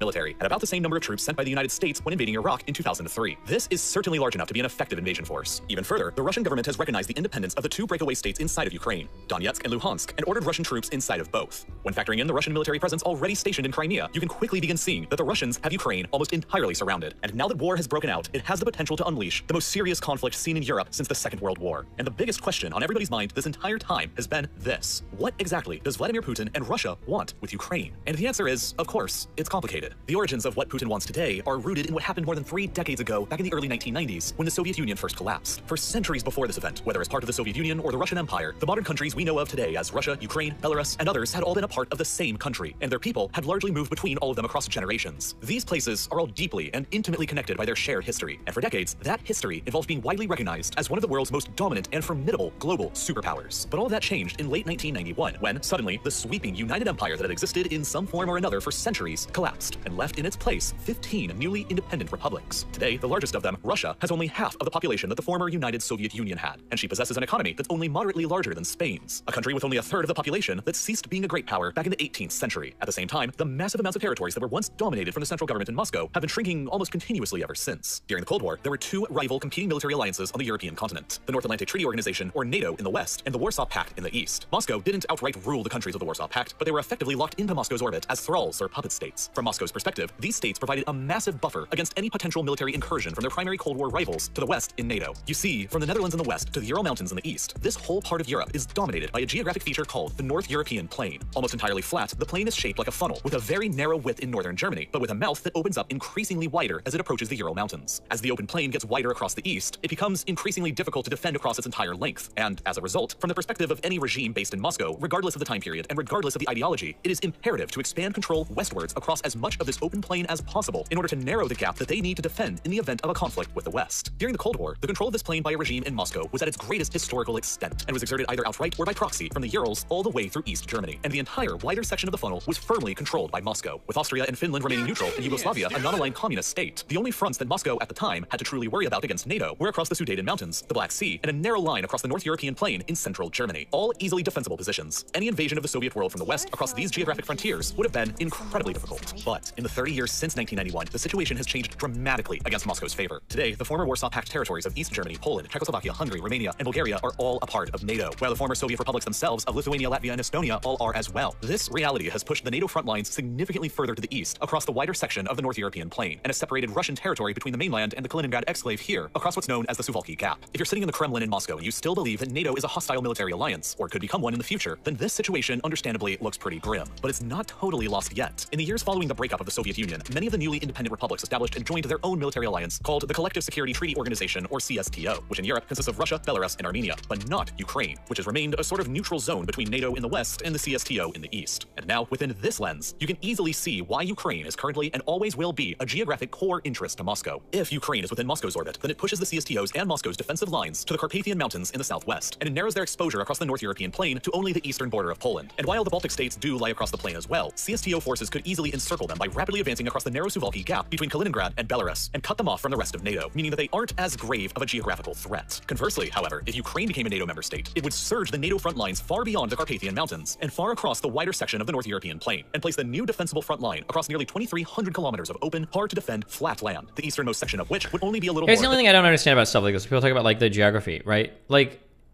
I just don't understand how two nuclear powers are supposed to go to war with each other, because it's not like you're ever going to lose, right? You just start nuking each other. That's why I don't understand the... Like, or do we just go to war with each other and hope that nobody nukes each other? This is what I don't understand. That's why I don't think the ground war conversations are relevant when it comes to nuclear powers. But I don't know. than 300 kilometers away from Volgograd, which, if taken, would shut down the entire Volga River and cut off Russia's valuable oil and gas resources coming up from around the Caspian Sea from the rest of the country, as nearly happened during the Second World War, back when the city was better known as Stalingrad. Even further, Belarus, a friendly and loyal CSTO state that is often considered a mere extension of Moscow itself, would suddenly become an indefensible salient protruding deep into the NATO front lines, surrounded entirely by NATO territory on 3 flanks. Thus, Ukraine's outright control by Moscow, or at least neutrality, is essential to the defense of the CSTO and Russia, if you believe that NATO is a hostile aggressor or could become one in the future. But all of this is really only the beginning of what Russia and Putin want from Ukraine. The biggest thing they want of all is energy. While their overall economy is a little larger than Spain's, Russia remains a global superpower through the lens of energy resources, and it's specifically oil and gas that is the most critical component to understand about Russia's worldwide ambitions. Across multiple vast oil fields, Russia is the world's second largest producer of oil, ahead of even Saudi Arabia, while at the same time, Russia also possesses the world's largest proven reserves of natural gas, largely across Siberia, which has enabled Russia to become the world's leading exporter. You think the US has a good enough missile defense system to nullify pretty much any Russian attack? Absolutely not. Anybody that says otherwise is clueless or is lying to you. Intercontinental ballistic missiles travel incredibly quickly. The warheads split like crazy. You have no idea. You don't even know where all the nukes are going to come from. Because at any point in time, you could have submarines coming up from like the fucking in the Pacific and the Atlantic. Oh shit, and you're getting fucking nuked. You don't even know it. You've got hypersonic, like splitting fucking warheads. There's no way. Like the mutually assured destruction absolutely exists. You have no idea. Like the idea that you could stop like all the nuclear attacks, whatever, is just not reasonable. Of natural gas. The revenues gained from the sale of all these oil and gas exports are the literal foundation for the modern Russian state and Russian power, because they provide as much as 50% of the entire Russian government's budget and represent about 30% of Russia's entire GDP. Russia has used the vast money earned from selling oil and gas abroad to fund their military, pay off debts, save cash, and finance its own restoration as a global great power. Russia is therefore effectively a petrostate, just like Saudi Arabia or Iran, and is the only petrostate located in Europe, at least for now. For you see, despite these massive geological blessings, they also come with a number of geographical catches from Moscow's perspective. Most of their gas is sold off to the hungry customers in the European Union, so much so that 35% of the EU's entire gas supply comes from Russia alone, including Germany, the world's 4th largest economy, who imports nearly half of their natural gas from Russia. This flow of gas towards Germany and Europe across this complex system of pipelines provides critical revenues for the Russian government to function and provides critical heat for European cities during the winter, and so both sides heavily rely upon the other here. Any disruption in this trade relationship would be disastrous from Moscow's perspective, and Ukraine is— Hold on, a NATO border approaching Moscow probably drastically reduces their response time for a nuclear strike? No. You always have something called COG, continuance of government, and you always have that. So people refer to this as your second strike capabilities. You always have second strike capabilities if you're a nuclear power. You will always have planes, other nuclear installations, other submarines that are able to emerge and destroy things. Like, you're never going to lose your second strike just because somebody nukes you from close range or whatever. This is just never going to be the case. Most likely place for such a disruption to happen in the future. Back during the Soviet times, when Russia and Ukraine were both one country, pipelines were built across Ukraine almost like a bridge that transported gas directly from the Siberian sources to the customers in Europe. But then, all of a sudden, after the USSR's collapse, Ukraine was an independent country who was demanding tariffs to the tune of billions of dollars a year from Russia in order to continue using their country as a gas bridge to Europe. And Russia had no other choice but to agree, because the pipeline infrastructure anywhere else didn't yet exist. As late as 2005, 80% of Russia's gas exports heading to Europe were still flowing across pipelines. Where do you read about these geopolitical analysis? I've only read news articles about this and haven't heard about the important things. I haven't heard about the importance about things water. Hold on. Let me try to read this sentence one more time. I have only read news articles about this and haven't heard about the importance about things water.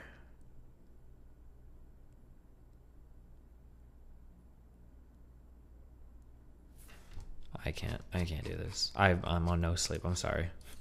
Pipelines through Ukraine. But in the decades since, Russia has sought to solve this over-reliance on Ukraine by building multiple new pipelines that avoid Ukraine entirely, like Yamal Europe across loyal Belarus, Nord Stream 1 and 2 beneath the Baltic that go directly from Russia to Germany, Moscow's largest single customer, along with South Stream, Blue Stream, and Turk Stream beneath the Black Sea. By 2024, Russia has plans to completely cease all of their— If one can only rely on nukes, why does NATO have conventional army and not just nukes, since no one invades a country with nukes? Because we can go to war with countries that don't have nukes. That's the whole point of proxy wars. Like, it's fun to go and bully countries that are non-nuclear powers because they can't fight back with nuclear weapons. So we can do a lot of shit in the Middle East. We can do a lot of shit in South America. We can do a lot of shit theoretically in certain places in Asia, maybe Africa. But like, if a country has nukes, you can't fuck with them. But if they don't have nukes, then it's like free reign to do whatever the fuck you want.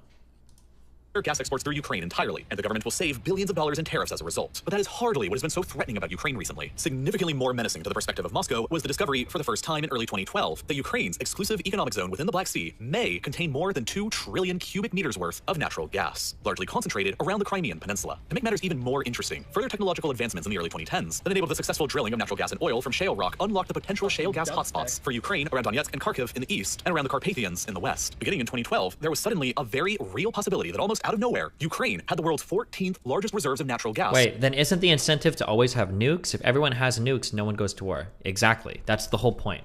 That's why we try to so aggressively expand NATO, is because every new country you wrap into the alliance is one less country that will pursue a nuclear weapons program and another country that hopefully won't get attacked by anybody, so it ensures stability. That's the whole point of expanding these military alliances, is to reduce nuclear proliferation. Just behind Australia and Iraq. But as a relatively poor country, Ukraine lacked the finances, the technology, or the equipment to successfully harvest any of these resources in any large quantities. But that all changed when, shortly afterwards, the Ukrainian government began granting exploration and drilling rights to the likes of Shell and Exxon. It was suddenly possible that within a few years, these Western companies would enable Ukraine to transform into Europe's second petrostate, which would have not only been a direct and serious competitor to Russia's own gas supply to the European Union, and thus at the same time a major threat to the Russian government's budget and GDP, but would have also provided the easy path of eventual Ukrainian Russia is displayed as a shitty, outdated army. Maybe their nuke and submarine capabilities are garbage too. Why would you think that? I don't know if nuclear technology, it has to be that complicated. Like, when was the first ICBM tested? Was it in the 50s? Or what is first ICBM? From 1954 to 1957, Soviet rockets, like, intercontinental ballistic missiles have been around for like 6 or 7 decades. They're not that complicated, right? And like there's other things that you can work on. And then you still have like submarines all over who the fuck knows where in the world that can surface at any point in time and start shooting missiles at people. Like you're mission into the European Union and NATO as well. And this is what's really, in my opinion, what this whole situation is truly about. In 2012, at the time when these discoveries were initially made, the man in charge of Ukraine was Viktor Yanukovych, a pro-Russian... Didn't you say that attacking NATO troops isn't attacking individual countries? So how would NATO be a better deterrent than nuclear weapons? NATO isn't... Because let's say if we look at countries like Poland or like Romania or Hungary or whatever, okay?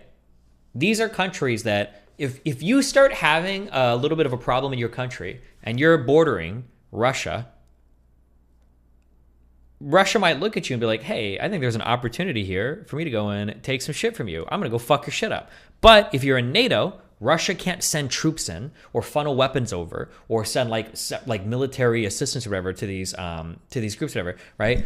You can't do that to a NATO country. That's why being in NATO is nice. You're protected against like the fucky bullshit that other larger superpowers ever might want to do to you, you know? So why join NATO over just having nukes? Because developing your own nuclear weapons program and everything is expensive, because it's scary for the whole world, because why would you take care of your security when the United States can take care of your security for you, and because nobody else in the world wants you to get nukes. That was part of the reason why up through the 90s, the Soviet Union was not the Soviet Union, I'm sorry, but it would have been Russia past the 90s, past 91, was okay with NATO expanding through Europe because it ensured security, and it meant that fewer people were pursuing nuclear weapons programs, and it ensured some level of stability across Europe as well. Technically, everybody wanted stability across Europe. Even after the Soviet Union fell, even Russia and everybody else still wanted stability across Europe. Like, nobody wanted everything to get fucked and weird and crazy. This is why the United States didn't want the Soviet Union to fall, because we were really worried that when the Soviet Union fell, that like every single satellite republic would like fall into disarray, and it would become this huge chaotic tumultuous event in history, which it didn't for some reason. But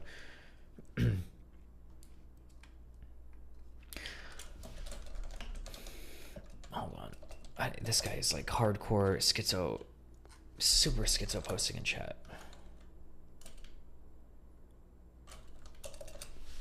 I don't know anything about this. Hassan keeps saying it's not like NATO is bad for Ukraine and it's more negative than positive. If Hassan says that, it's because Hassan is an uneducated dipshit. If Hassan had any respect for any of humanity whatsoever, he would have removed himself from this entire situation when he demonstrated how hilariously inept he was in the beginning by claiming that every single US report that was being declassified and released about Russian military capabilities was all Western propaganda. That's what Hassan would have done. If you get something that wrong, you probably should shut the fuck up and step back and let somebody that will like read one paragraph on Wikipedia be more informed than you about the issue talk about it. That was like embarrassing. I do really like though that Hassan is like totally bought into like the rich man shit of like anytime something happens, he'll like make a fundraiser or he'll like donate money to some shit to save his reputation, which is really funny because I'm pretty sure I've heard him make the specific argument before that charity is really bad because corrupt capitalist countries can maintain whatever programs they're doing by relying on the charity of people in order to kind of like brush everything else under the rug. And that's kind of what he does. Anytime he massively fucks something up because his brain is the size of a fucking pea, he'll like donate $100,000 or some dumb shit. I don't even know if it was his money. I think it was shit he raised off of his fucking simp audience. So yeah, no, I don't. I would ignore everything Hassan says. He doesn't know anything about any of this. Politician who is keeping Ukraine more politically aligned with the interests of Moscow. So long as he was president, these discoveries were not directly threatening to Russia. But when suddenly in February 2014, his government was toppled. Nukes are only good if they can get past missile defense systems. That's why Russia was raging about missile defense systems being put in Poland. I don't know if it's possible to intercept an ICBM because those rockets literally fire into outer space. Let's see if I can remember my Metal Gear Solid 1 prologue. I could be wrong, but I think an ICBM will fire literally like into the atmosphere. And then it will, I think it does like a little propulsion thing. It like finds its target and then it drops from here. And these things are moving incredibly fast. And I think they're complicated enough at this point that like multiple warheads can split off of like one ICBM. Like they move incredibly fast. They're very, very hard to counter. And you could be launching thousands of these things. And you only have to miss like 3 or 4 to be fucked, right? Like, oh shit, like we intercepted 95% of the ICBMs. Oh, good job, sir. We've only got like 4 of them headed to New York now. You know, only a few are landing in every major US city. Not to mention, these are only the ICBMs that you can see launching from Russia, right? Missile defense platforms in Eastern NATO countries aren't going to protect you from submarines emerging in the Pacific Ocean to start nuking the west coast of the United States, right? That's not going to help either, you know? But yeah, not to mention you can have dummy warheads. There's all like nuclear. There's MAD very much still exists in the world. Destiny, you can intercept individuals from rogue states. You can't stop MAD. Yeah, like if North Korea had like 4 ICBMs that they were ready to launch in the United States, I'm confident. I would put money on it that the United States could probably deal with it. We probably have some tech to deal with it. But Russia, fuck no, you're fucked. Absolutely fucked.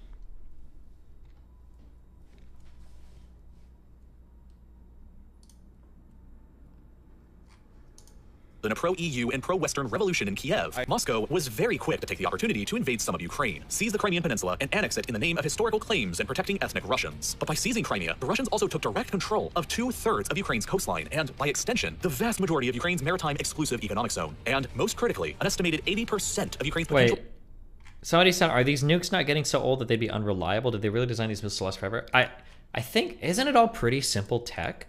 I could be wrong, but like, because people say it's not rocket science. Aren't rockets pretty easy? Isn't it pretty simple shit? Like, you put a ton of fucking fuel in a thing. As long as you have the math checks out, like you fire them and they go and they do their thing. It's not like, it's not brain surgery, you know?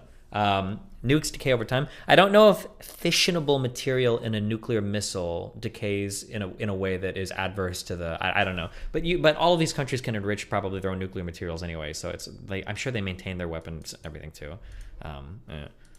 offshore oil and gas reserves. In addition, billions of dollars worth of drilling equipment and other assets in the peninsula were seized by the Russians, all of which completely crippled the Ukrainian government's future potential to challenge Russia's gas supremacy in Europe. To make matters even worse from Ukraine's perspective, the areas of Ukraine that are the most rich in shale gas are located very near to the most major conflict zones encouraged and funded from Moscow, with the Donetsk and Luhansk rebellions here and the Transnistria breakaway republic in Moldova. Do you think American media is spreading misinformation? If they are, I haven't seen it yet. I think Biden did a really good job at declassifying and releasing intel about everything going on over and over and over and over and over again. And Putin doesn't give a fuck about the truth or any part of it. So it's pretty easy to be factually in the right here. Not to say that they haven't fucked up. If the mainstream media has lied or gotten some shit wrong, I haven't seen it yet. But they could have, and I just haven't seen it yet. Over here, which, in my view, is not a coincidence. As a result, Shell and Exxon both backed out from all of their contracts with the Ukrainian government shortly afterwards, leaving Ukraine with no capability to extract the remaining resources themselves, and no capability to challenge Russia's occupation of Crimea. From the perspective of Putin and his regime, these were all... Does NATO not work against Russian interests and diminish Russian security? Those interests might not be good, but they make sense if Russia is seeking to maximize security. Well, that's the thing. In the mid-90s, we were having talks with Russia. Because I'm putting 100%... At one point, we almost considered having Russia join NATO, but I think it was Putin that ultimately decided against that.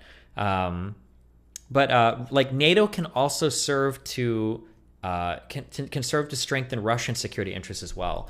Another example of this was in 2001, after 9/11, there was a lot of communication between NATO and Russia for terrorist activity. That was a really big thing, and I think some people thought moving forward that there was going to be like more partnership, more joint activity or an intelligence sharing whatever between Russia and NATO because of the war on terror.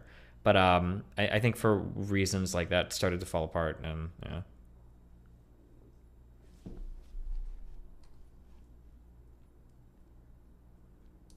Mandatory actions to take in order to curb a Western-oriented Ukraine from ever selling major supplies of gas to Europe that would threaten his own regime's primary source of wealth and power. Ukraine had to be dismembered to protect himself and the other oligarchs who are in power. But there's more. Under Putin, Russia can't ever give Crimea back to Ukraine because it would surrender the entire exclusive economic zone and all of the gas resources within it back, along with the strategic port city of Sevastopol, one of the very few year-round ice-free ports that the Russian Navy can use and needs to operate throughout the Black Sea and the Mediterranean. If Crimea was ever returned to Ukraine and Ukraine joined NATO, they would regain their ability to threaten the Russian government's primary source of revenue, and the Russian Navy's most geostrategically valuable port would be lost forever. But Ukraine has some pressure that it can and has been applying itself. Naturally speaking, the geography of Crimea is that it's almost an island, only loosely connected to the rest of Europe and covered by dry and arid steppes and some salty marshes with very little fresh water for people or agriculture. Prior to the Russian invasion and annexation, the vast majority of Crimea's freshwater supply, like 85% of it, came down into the peninsula from a canal built during the Soviet era that diverted water from the Dnieper River. But after the Russians took it over in 2014, the Ukrainians weren't exactly in the mood to continue sending down the water. Do you think Putin is ideologically driven? Absolutely, I think so. Yeah.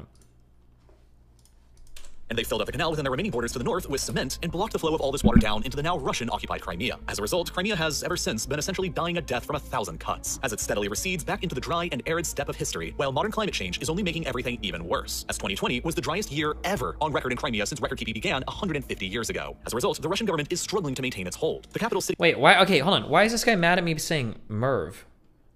Destiny is a retard calling ICBMs MERVs. What do you mean by that? Why am I retarded?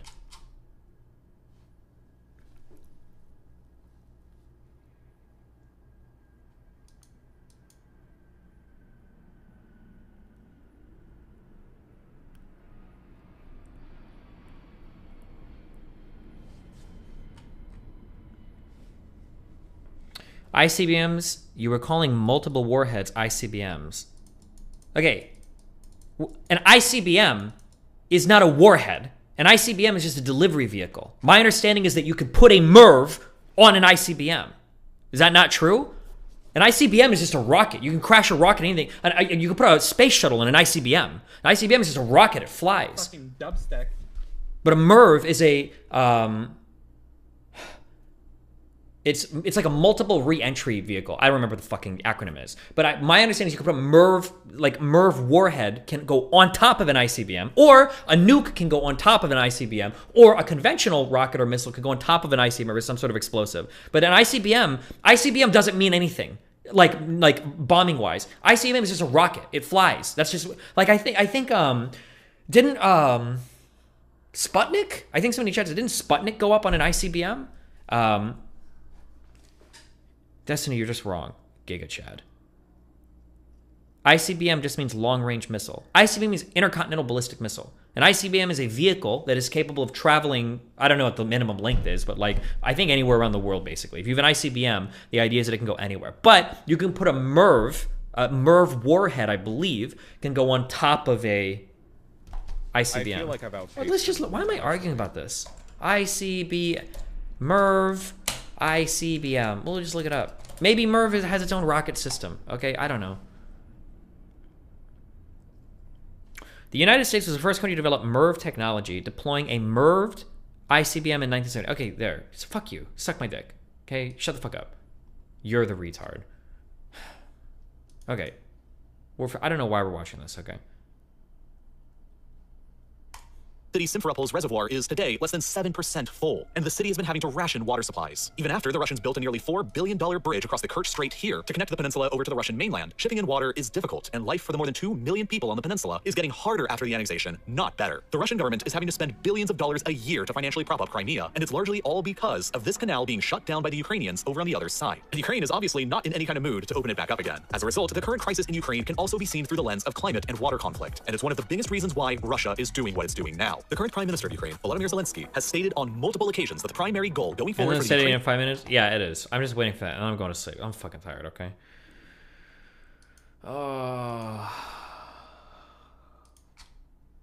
Like me.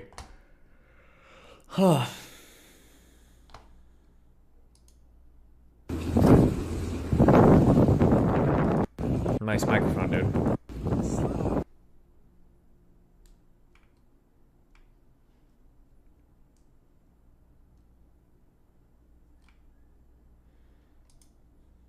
To allow for additional weight and we show the penades or decoys in red and the reentry vehicles or RVs in black. At a predetermined point of the trajectory, the post-boost vehicle or bus begins to maneuver into position for its first drop-off. Visible on the bus are the 2 RVs and several decoys which are in the stowed position. The decoys are placed on the bus in this manner to maximize packaging. At the first drop-off point, a decoy is released. The bus then continues to maneuver to the next drop-off position, where an RV is released. Also visible is the first deployed decoy, which inflates to fully simulate the optical signature of the RV. The bus will now complete its pre-programmed routine and deploy all of the remaining vehicles into 2 trains of objects.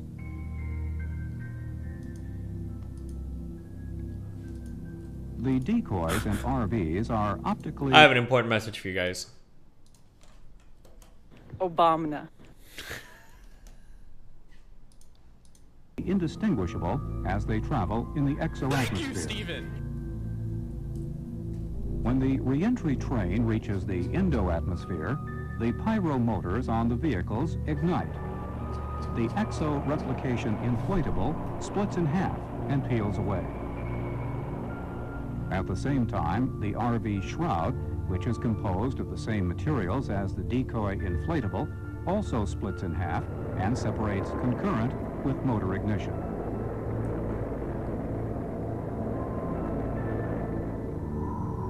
The endo decoy has begun to optically mask itself using its pyrotechnic motor.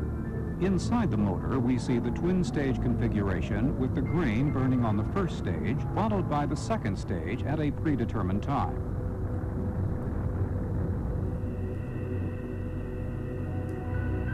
Similarly, we see the modular dual-stage motor, which optically masks the RV. Wow. The decoys burn up as the RVs successfully penetrate the defenses.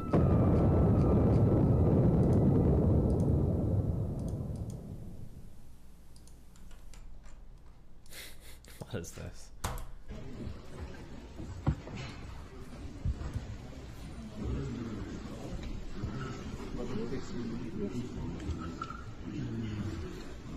Why?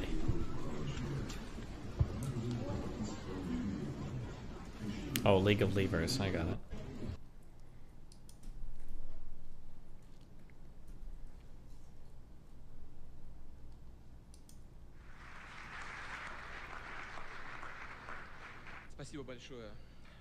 Thank you very much, dear Madam Federal Chancellor, Mr. Telchik, ladies and gentlemen.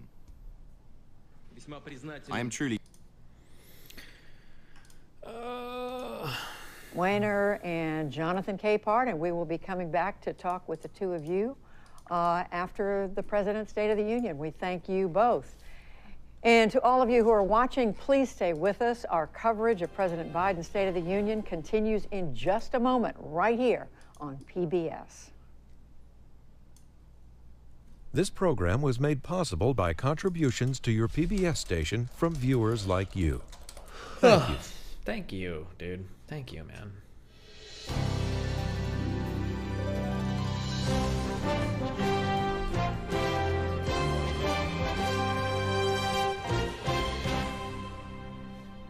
And welcome to our PBS NewsHour special live coverage of President Biden's State of the Union address. Soy time. Good evening. I'm Judy Woodruff in Washington.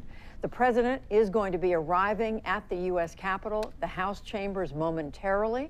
We are going to be turning to our correspondents throughout the night for their reporting on the president's speech. Our Amna Nawaz is on Capitol Hill. She's in the Cannon House office building. Jeff Bennett is at the White House, and our own Lisa Desjardins is inside the House chambers, where she is going to be speaking to us by phone. For additional analysis, we're going to be joined again tonight by Washington Post columnist Jonathan Capehart and by Peter Weiner. He's a contributor to The Atlantic and to the New York Times. And since it is just after 9 o'clock in the East, and I'm looking at my phone to see if my time is right, it is just about the moment when they announce the arrival of President Biden in the House chamber. You see there, these are live pictures coming to us from the Capitol. Live pictures. Speaker Nancy Pelosi in Ukrainian blue on the right. Is that the new color, Ukrainian blue? Is that a real Kamala thing? Harris, the traditional positions since early last year when the president gave a joint address to Congress. It wasn't a State of the Union, but it was an address where House and Senate members came together to hear the new president speak. This is the second time we've seen the joint chambers, the two chambers come together in joint session. We're seeing assorted members of Congress, members of the Supreme Court, Brett Kavanaugh, Amy Coney Barrett, the Chief Justice John Roberts. We're seeing a parade of and Justice Stephen Breyer, who is retiring at the end of this term of the Supreme Court. We've been reporting on the nomination I gotta drink a water of the before they first start. black woman, Ketanji Brown Jackson, to take Justice Breyer's place, and those confirmation hearings will be coming up in several weeks. But let's bring in some of our correspondents and analysts. Lisa Desjardins, you are there in the House chamber. You've got a bird's eye view of what's going on. Tell us what you're seeing that we should know about. Well, it looks like they're running a few minutes behind. That's not a shock. This is the first time many of these members have been able to interact in this form, literally in years. There are few masks in this chamber. That's because the mask requirement was lifted just today because of the situation with COVID here in the District of Columbia, low enough to allow that. Also, every person in this chamber had to test negative in the past day in order to be here. There will be a great show, I think, of support for Ukraine. I see members holding flags. Those were given out by one of the Republican members of Congress. You will see a lot of yellow, a lot of blue. I also have noticed some interesting bipartisan moments. One of the president's chief advisors, Louisa Terrell, hugging the chief of staff for Republican Senator Mitch McConnell. So some of these moments that you see actually matter in terms of relationships at a time like this. A big speech, but I think more than anything, this feels like a sense of... I think Biden is in a really weird position right now because he has to talk about shit that absolutely will not fucking matter for the election. No offense, but like, well, actually, we're getting close enough to midterms. Maybe the Ukraine stuff will matter, but I feel like the day-to-day American is still like, somebody that's not inundated with news is still feeling like economic pains.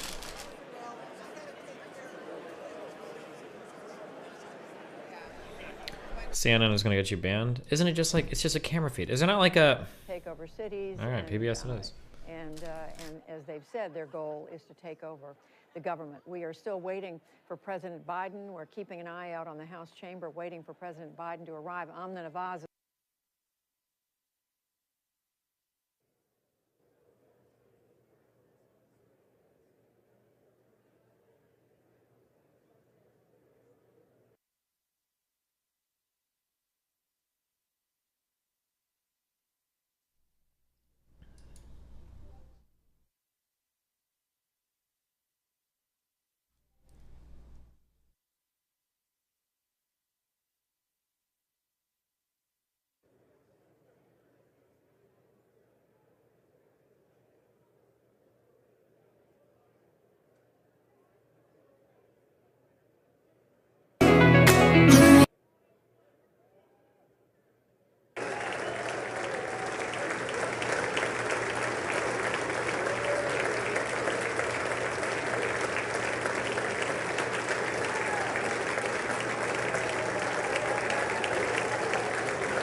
Oh boy.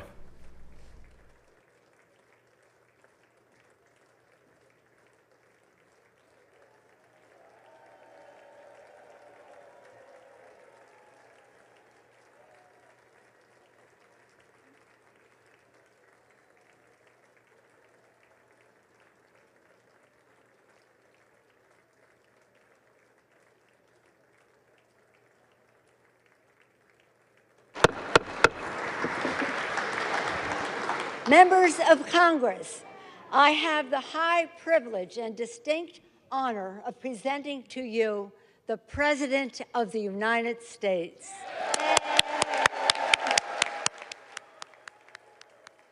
Did she just say yay?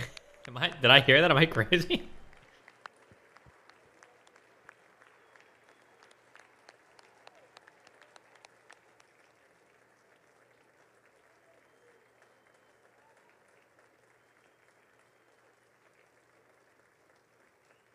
Thank you, thank you.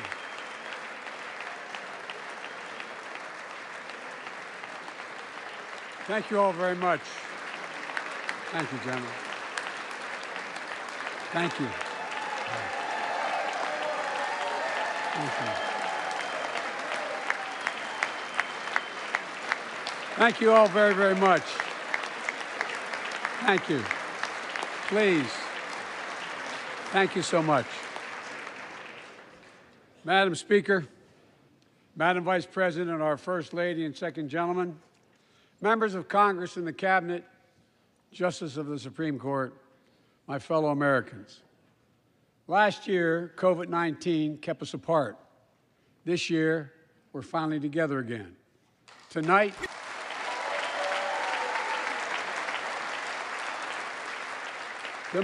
we meet as Democrats, Republicans, Independents, but most importantly, as Americans, with the duty to one another, to America, Do you ever feel like an to the American NPC people, in, like, to the someone else's Constitution, life? and an unwavering resolve that freedom will always triumph over tyranny.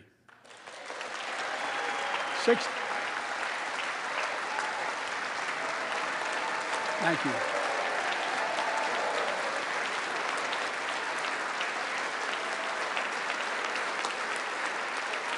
6 new Supreme Court justices are being announced. 6 days ago, oh.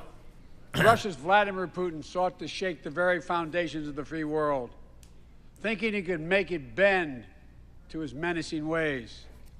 But he badly miscalculated. He thought he could roll into Ukraine and the world would roll over. Instead, he met with a wall of strength he never anticipated or imagined. He met the Ukrainian people. The stand game. That has to be both sides of the room standing for this, right? From President Zelensky to every Ukrainian, their fearlessness, their courage, their determination literally inspires the world. Groups of citizens blocking tanks with their bodies. Everyone from students to retirees to teachers turned soldiers defending their homeland. And in this struggle, President Zelensky said in his speech to the European Parliament, "Light will win over darkness." The Ukrainian ambassador to the United States is here tonight, sitting with the First Lady. Let each of us, if you're able to stand and send an unmistakable signal to the world of Ukraine. Thank you. Thoughts and prayers for Ukraine, guys. Thank you, thank you, thank you.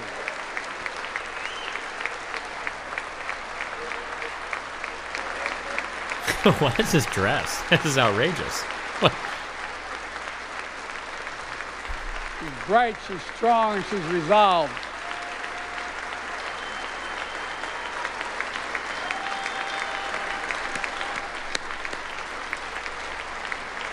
Should do the OK symbol? Oh, shit. Yes. We, the United States of America, stand with the Ukrainian people. Throughout our history, we've learned this lesson. When dictators do not pay a price for their aggression, they cause more chaos. They keep moving. And the cost, the threats to America and America to the world I feel like I've outpaced him keeps rising. That's why the NATO alliance was created, to secure peace and stability in Europe after World War II. The United States is a member, along with 29 other nations. It matters. American diplomacy matters. American resolve matters. Putin's latest attack on Ukraine was premeditated and totally unprovoked. He rejected repeated efforts at diplomacy. He thought the West and NATO wouldn't respond. He thought he could divide us at home, in this chamber, in this nation. He thought he could divide us in Europe as well. But Putin was wrong. We are ready. We are united, and that's what we did. We stayed united. We prepared extensively and carefully. We spent months building coalitions of other freedom-loving nations in Europe and the Americas, from America to the Asian and African continents, to confront Putin. Like many of you, I spent countless hours unifying our European allies. We shared with the world in advance what we knew Putin was planning and precisely how we would try to falsify and justify his aggression. We countered Russia's lies with the truth. And now that he's acted, the free world is holding him accountable, along with 27 members of the European Union, including France, Germany, Italy, as well as countries like the United Kingdom, Canada, Japan, Korea, Australia, New Zealand, and many others, even Switzerland, are inflicting pain on Russia and supporting the people of Ukraine. Putin is now isolated from the world more than he has ever been. Together,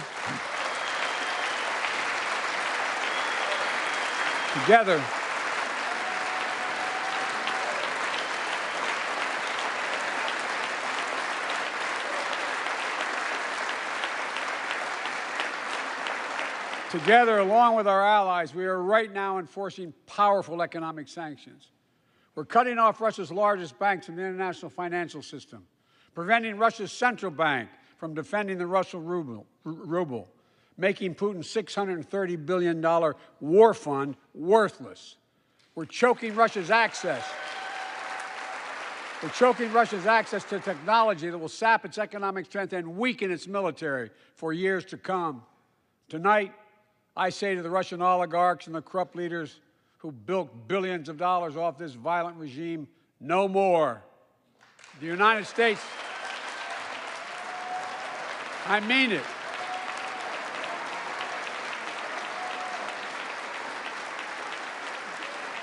The United States Department of Justice is assembling a dedicated task force to go after the crimes of the Russian oligarchs. We're joining with European allies to find and seize their yachts, their luxury apartments, their private jets. We're coming for your ill-begotten gains. And tonight, I'm announcing that we will join our allies in closing off American airspace to all Russian flights, further isolating Russia and adding additional squeeze on their economy. Does that include, so that includes just civilian flights? So if I wanted to fly to Moscow or back or whatever, you can't do that now, in and out of the US? They've got to connect through Europe? He has no idea what's coming. The ruble has already lost 30% of its value. Jeez. The Russian stock market has lost 40% of its value, and trading remains suspended. Oh, Europe is already closed. The Russian economy is reeling, Jesus. and Putin alone is the one to blame. Together with our allies, we're providing support to the Ukrainians in their fight for freedom. Military assistance, economic assistance, humanitarian assistance. We're giving more than $1 billion of direct assistance to Ukraine, and will continue to aid the Ukrainian people as they defend their country and help ease their suffering.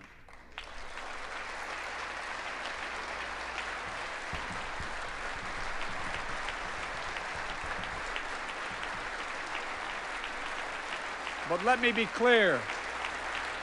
Our forces are not engaged and will not engage in the conflict with Russian forces in Ukraine.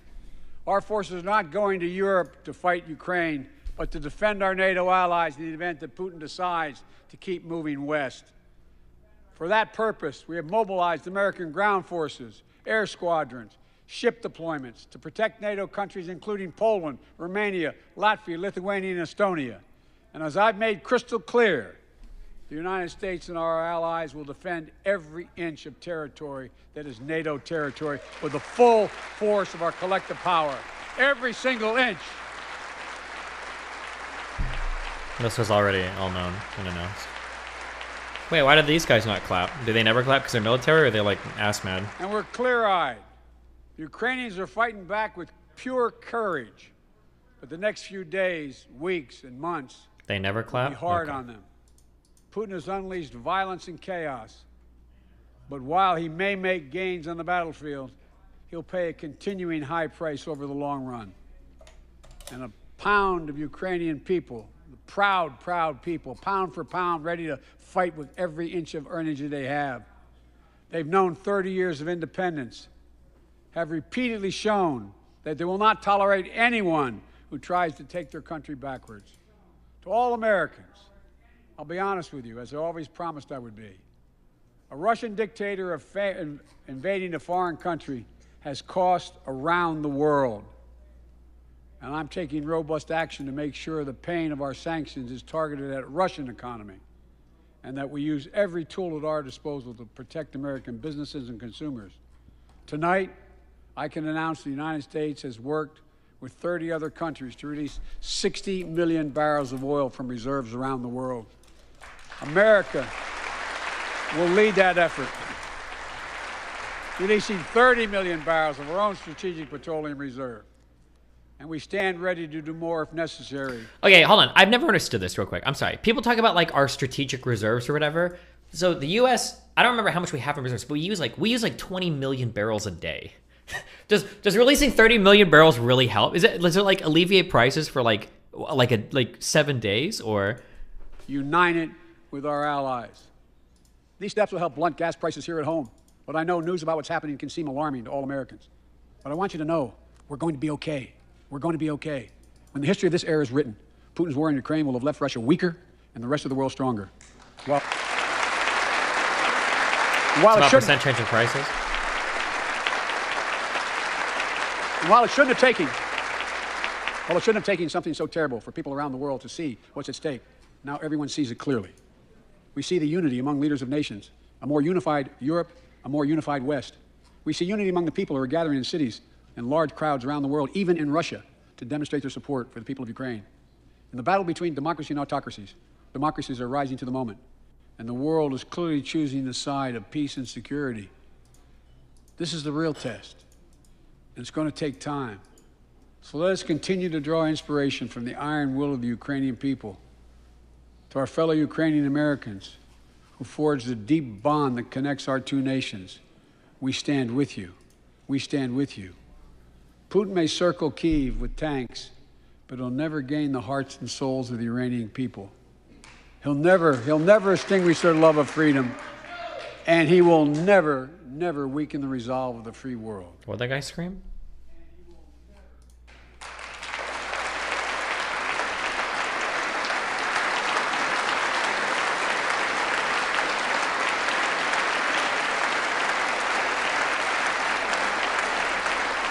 We meet tonight in an America that has lived through two of the hardest years this nation has ever faced. The pandemic has been punishing, and so many families are living paycheck to paycheck, struggling to keep up with the rising cost of food, gas, housing, and so much more. Damn. I understand, like many of you did. My dad had to leave his home in Scranton, Pennsylvania to find work. So like many of you, I grew up in a family when the price of food went up, it was felt throughout the family. It had an impact. That's when one of the first things I did as president was fight to pass the American Rescue Plan. Because people were hurting, we needed to act, and we did. Few pieces of legislation have done more at a critical moment in our history to lift us out of a crisis. It fueled our efforts to vaccinate the nation and combat COVID-19, delivered immediate economic relief to tens of millions of Americans. It helped put food on the table. Remember those long lines of cars waiting for hours just to get a box of food put in their trunk. It cut the cost of health care insurance. And as my dad used to say, it gave the people just a little bit of breathing room. Unlike the $2 trillion tax cut passed in the previous administration that benefited the top 1% of Americans, the American Rescue Plan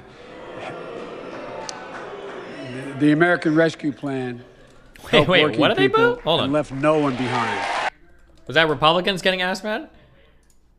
Dad used to say it gave the people just a little bit of breathing room. Unlike the $2 trillion tax cut passed in the previous administration that benefited the top 1% of Americans, the American Rescue Plan helped working people and left no one behind. For the State of the Union, all of Congress is here, right? It's the Senate plus? Or is it just the Senate? And it worked. It worked. Or like the Senate and the Cabinet or whatever. It's the Senate and House. Okay, yeah. Plus it 11, worked. yeah. We created jobs, lots of jobs. In fact, our economy created over 6.5 million new jobs just last year. More jobs in 1 year than ever before in the history of the United States of America. The economy grew at a rate of 5.7 last year, the strongest growth rate in 40 years. And the first step in bringing fundamental change to our economy that hasn't worked for working people in this nation for too long. For the past 40 years, we were told the tax break for those at the top and benefits would trickle down and everyone would benefit. But that trickle-down theory led to a weaker economic growth, lower wages, bigger deficits, and a widening gap between the top and everyone else in nearly a century. Look, Vice President Harris and I ran for office, and I realize we have fundamental disagreements on this, but ran for office with a new economic vision for America. Invest in America, educate Americans, grow the workforce, build the economy from the bottom up and the middle out, not from the top down, because we know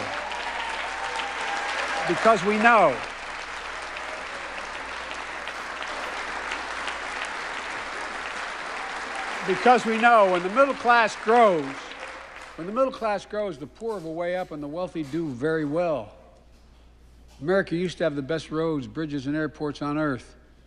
And now our infrastructure is ranked 13th in the world. It's a stupid fucking meme. We won't be able to compete for the jobs of the 21st century if we don't fix it. That's why it was so important to pass the bipartisan infrastructure law. And I thank my Republican friends who joined to invest and rebuild America, the single biggest investment in history. It was a bipartisan effort, and I want to thank the members of both parties who worked to make it happen. We're done talking about infrastructure weeks. We're now talking about an infrastructure decade. And look, it's going to transform America, to put us on a path to win the economic competition of the 21st century that we face with the rest of the world, particularly China. I've told Xi Jinping it's never been a good bet to bet against the American people. We'll create good jobs for millions of Americans, modernizing roads, airports, ports, waterways, all across America. And we'll do it to withstand the devastating effects of climate change and promote environmental justice. We'll build a national network of 500,000 electric vehicle charging stations. Begin to replace the poisonous lead pipes so every child, every American has clean water to drink at home and at school. We're going to provide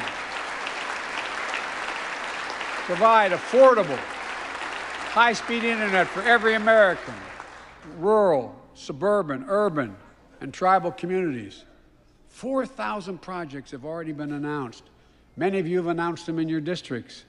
And tonight, I'm announcing that this year, we will start fixing over 65,000 miles of highway and 1,500 bridges in disrepair. And folks,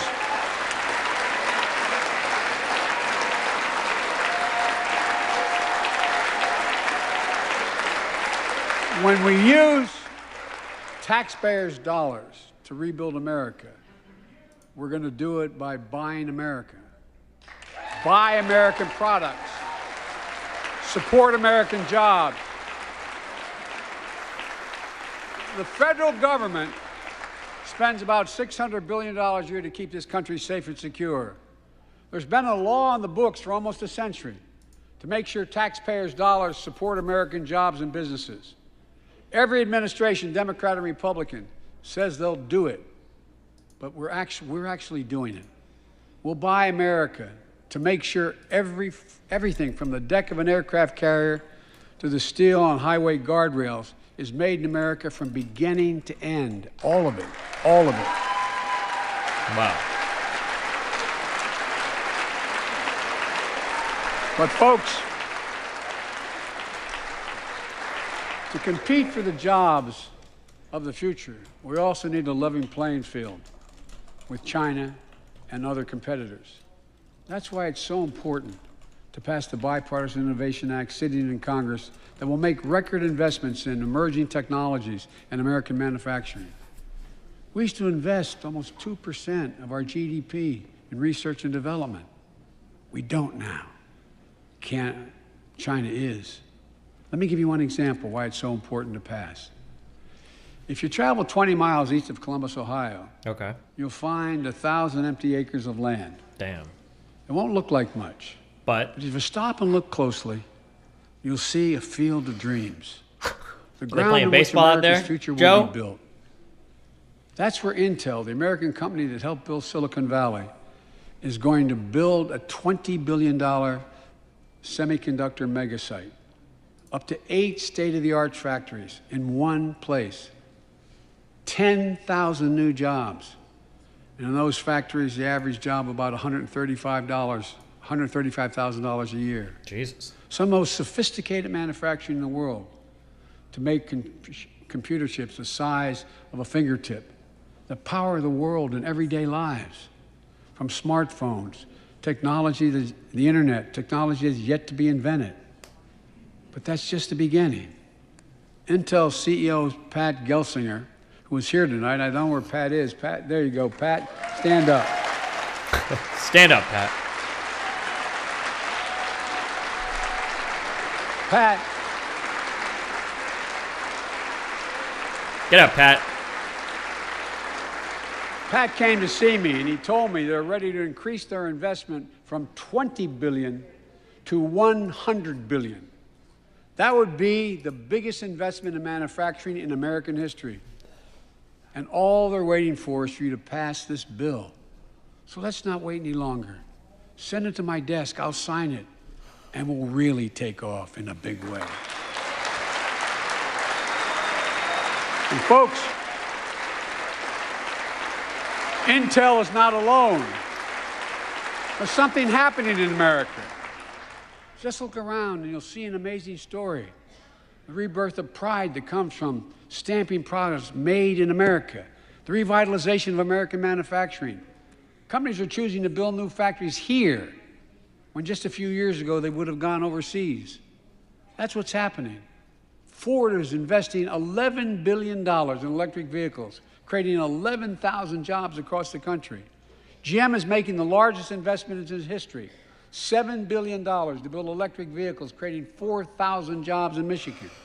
All told, 369,000 new manufacturing jobs were created in America last year alone. Wow. Folks,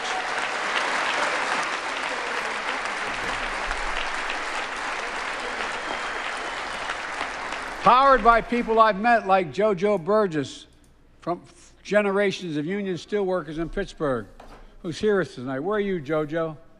There you go. Thanks, buddy. As Ohio Senator Sherrod Brown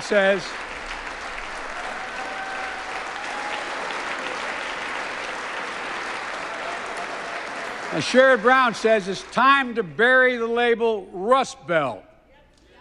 It's time to see the what used to be called the Rust Belt become the home of a significant resurgence of manufacturing. And with all the bright spots in our economy, record job growth, higher wages, too many families are struggling to keep up with their bills. Inflation is robbing them of gains they thought otherwise they would be able to feel. I get it. That's why my top priority is getting prices under control. Look, our economy roared back faster than almost anyone predicted. But the pandemic meant that businesses had a hard time hiring enough people because of the pandemic to keep up production in their factories. So you didn't have people making those beams that went into buildings because they were out. The factory was closed. No building beams. The panic also disrupted the global supply chain. Factories close. When that happens, it takes longer to make goods and get them to the warehouses, to the stores, and prices go up. Look at cars last year. 1/3 of all the inflation was because of automobile sales. There weren't enough semiconductors to make all the cars that people wanted to buy. And guess what? Prices of automobiles went way up, especially used vehicles as well.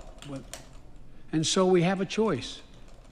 One way to fight inflation is to drive down wages and make Americans poorer.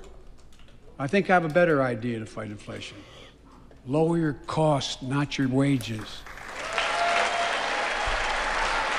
And folks. Hey, wages are a cost of doing business, Joe, but I'll allow the rhetoric to slide. That means make more cars and semiconductors in America. More infrastructure and innovation in America. More goods moving faster and cheaper in America. More jobs where you can earn a good living in America. Instead of relying on foreign supply chains, let's make it in America.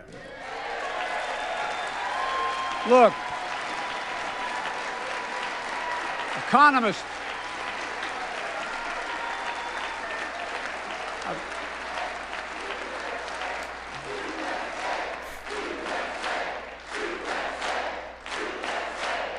so much patriotism. Economists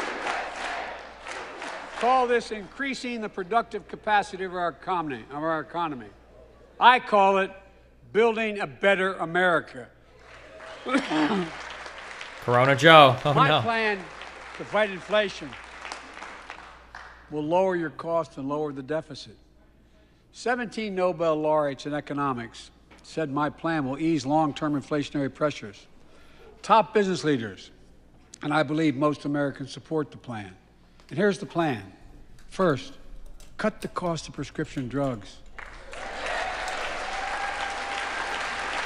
We pay more for the same drug produced by the same company in America than any other country in the world.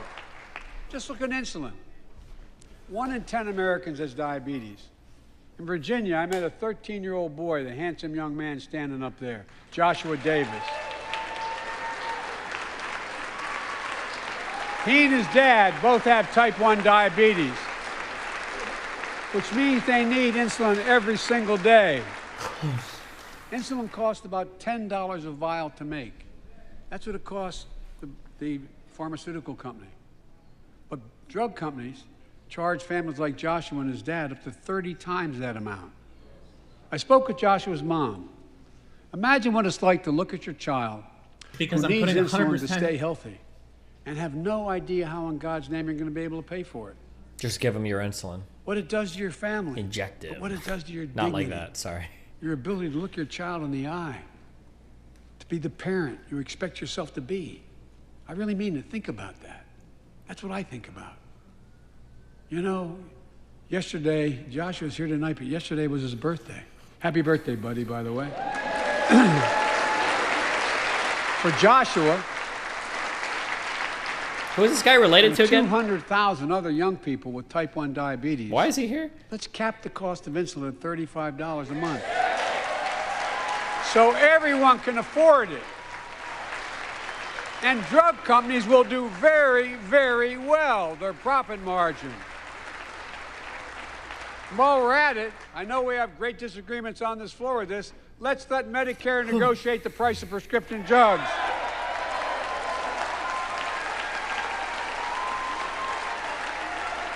They already set the price for VA drugs. Look, the American Rescue Plan is helping millions of families with Affordable Care Act plans to save them $2,400 a year on their health premiums. Let's close the coverage gap and make these savings permanent. And second, let's cut energy costs for families. An average of $500 a year by combating climate change. Let's provide an investment tax credits to weatherize your home and your business, to be energy efficient and get a tax credit for it. Double America's clean energy production in solar, wind, and so much more. Lower the price of electric vehicles, saving another $80 a month that you're not going to have to pay at the pump. Folks,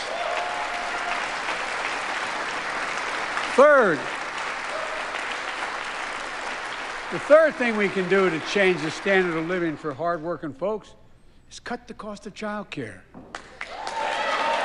Cut the cost of child care.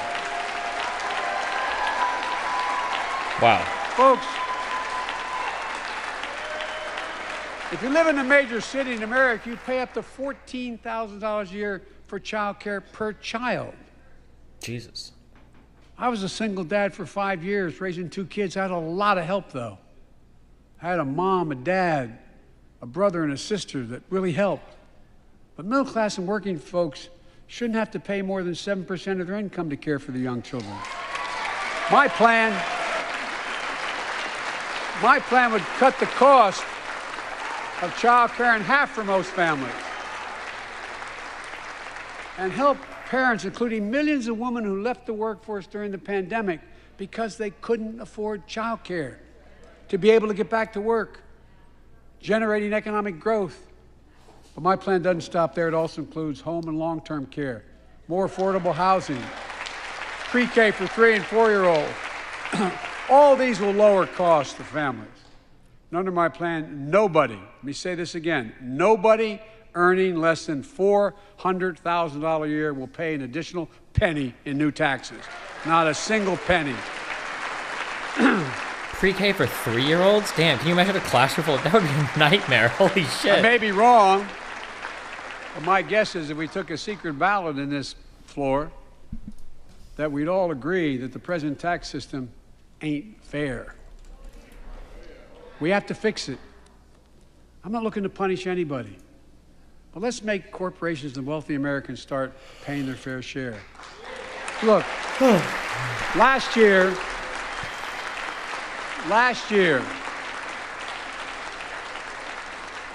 and like Chris Coons and Tom Carper, and my distinguished Congresswoman, we come from the land of corporate America.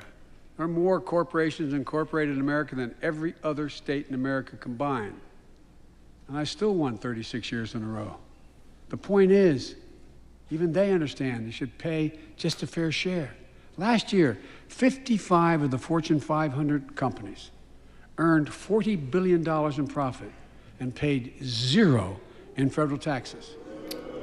Now look, it's not fair. That's why I proposed a 15% minimum tax rate for corporations. We've got... What a horrible idea economically. And that's why oh, God. in the G7 and other meetings overseas, we're able to put together, I was able to be the corporate minimum internationally? No, actually, that's base. Sorry. Minimum tax rate. Global minimum tax rate. So companies can't get out of paying their taxes at home by shipping jobs and factories overseas. It'll raise billions of dollars. That's why I propose closing loopholes for the very wealthy who pay a lower tax rate than a teacher and a firefighter. So that's my plan, but we have to go in more detail later. We will grow the economy, lower the cost of families. So what are we waiting for?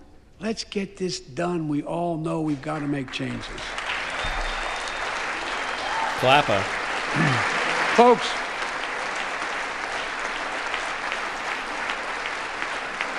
and while you're at it, confirm my nominees for the Federal Reserve, which plays a critical role in fighting inflation.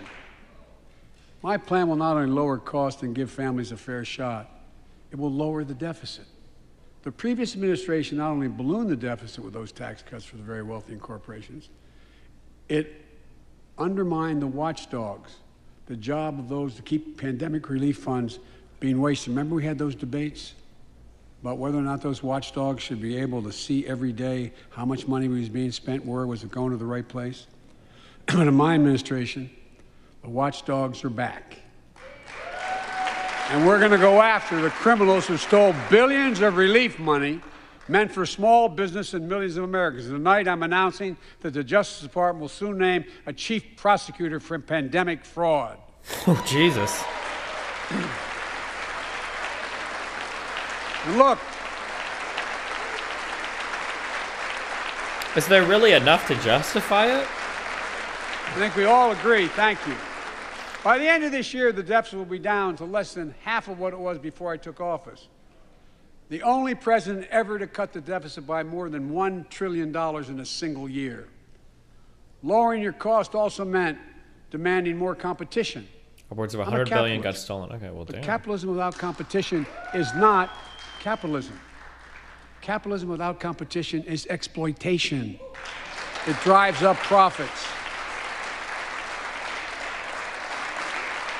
And corporations have to compete. Their profits go up and your prices go up when they don't have to compete.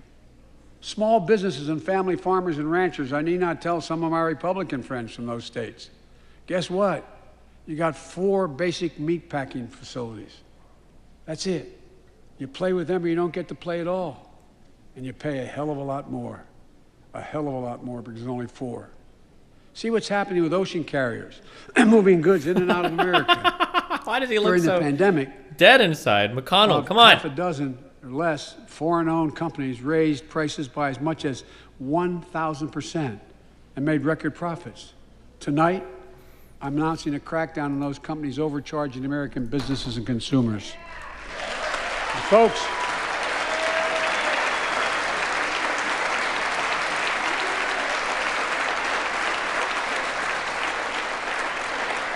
and as Wall Street firms take over more nursing homes, quality in those homes has gone down and costs have gone up. That ends on my watch. Medicare is going to set higher standards for nursing homes and make sure your loved ones get the care they deserve and that they inspect and they will look at closely. We're also going to cut costs to keep the economy going strong and giving workers a fair shot, provide more training and apprenticeships, hire them based on skills, not just their degrees. Let's pass the Paycheck Fairness Act and paid leave. Wow. Raise the minimum wage to $15 an hour. Wow. And extend the child tax credit so no one has to raise a family in poverty. Let's increase Pell Grants, increase our historic support for HBCUs, and invest in what Jill, our First Lady who teaches full-time, calls America's best-kept secret, community colleges. Look, let's pass the PRO Act. When a majority of workers want to form a union, they shouldn't be able to be stopped. When we invest in our workers and we build an economy from the bottom up and the middle out together, we can do something we haven't done in a long time. Build a better America. For more than 2 years, COVID has impacted every decision in our lives and the life of this nation. And I know you're tired, frustrated, and exhausted. That doesn't even count the close to 1 million people who sit at a dining room table or a kitchen table and look at an empty chair because they lost somebody. But I also know this, because of the progress we've made, because of your resilience and the tools that we have been provided by this Congress, tonight I can say we're moving forward safely back to more normal routines. We've reached a new moment in the fight against COVID-19, where severe cases are down to a level not seen since July of last year. Just a few days ago, the Center for Disease Control and Prevention issued a new mask guidelines. Under the new guidelines, most Americans and most of the country can now go mask-free. And based on projections, more of the country will reach a point across the next couple of weeks. And thanks to the progress we've made in the past year, COVID-19 no longer need control our lives. I know some are talking about living with COVID-19, but tonight I say that we never will just accept living with COVID-19.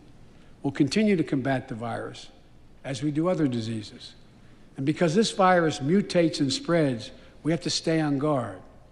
And here are 4 common sense steps as we move forward safely, in my view. First, stay protected with vaccines and treatments. We know how incredibly effective vaccines are. If you're vaccinated and boosted, you have the highest degree of protection. We'll never give up on vaccinating more Americans. Now, I know parents with kids under 5 are eager to see their vaccines authorized for their children. Scientists are working hard to get that done. We'll be ready with plenty of vaccines if and when they do. We're all ready. We are also ready with antiviral treatments. If you get COVID-19, the Pfizer pill reduces your chances of ending up in the hospital by 90%.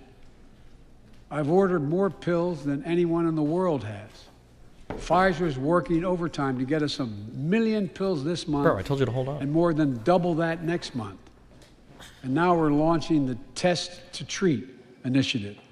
So people can get tested at a pharmacy, and if they prove positive, receive the antiviral pills on the spot at no cost. Wow. And folks, if you're immunocompromised or have some other vulnerability, we have treatments and free high-quality masks. We're leaving no one behind or ignoring anyone's needs as we move forward. On testing, we've made hundreds of millions of tests available, and you can order them for free to your doorstep. And we've already ordered free tests. If you already ordered free tests tonight, I'm announcing you can order another group of tests. Go to covidtest.gov starting next week, and you can get more tests. Second, we must prepare for new variants. Over the past, we've gotten much better at detecting new variants. If necessary, we'll be able to develop new vaccines within 100 days instead of maybe months or years. And if Congress provides the funds we need, we'll have new stockpiles of tests, masks, pills ready if needed. I can't promise a new variant won't come, but I can promise you we'll do everything within our power to be ready if it does. Third,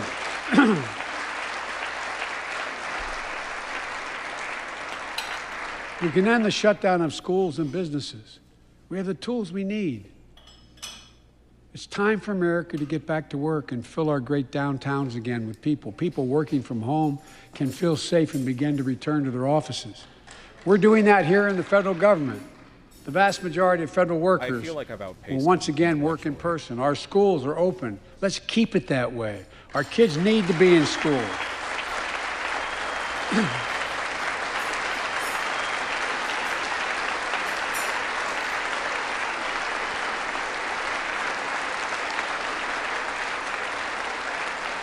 With 75% of adult Americans fully vaccinated and hospitalizations down by 77%, most Americans can remove their masks and stay in the classroom and move forward safely. We achieved this because we provided free vaccines, treatments, tests, and masks. Of course, continuing this costs money, so I'll not surprise you. I'll be back to see you all. And I'm going to soon send a request to Congress. The vast majority of Americans have used these tools and may want again. We may need them again, so I expect Congress, and I hope you'll pass that quickly. Fourth, we'll continue vaccinating the world. We've sent 475 million vaccine doses to 112 countries, more than any nation on earth. Wow. We won't stop because you can't build a wall high enough to keep out a vaccine. The vaccine can stop the spread of these diseases. You know, we've lost so much in COVID-19. Time with one another. The worst of all, the loss of life. Let's use this moment to reset. So stop looking at COVID as a partisan dividing line. See it for what it is, a god-awful disease. Let's stop seeing each other as enemies and start seeing each other for who we are, fellow Americans. Look.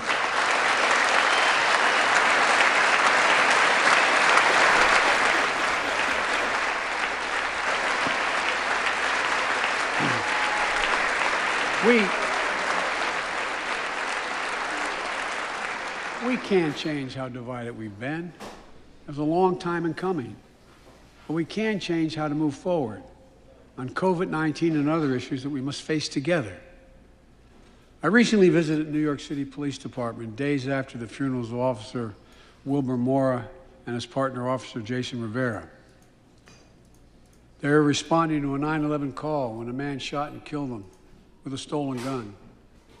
Officer Moore was 27 years old. Officer Rivera was 22 years old. Both Dominican Americans who grew up in the same streets that they later chose to patrol as police officers.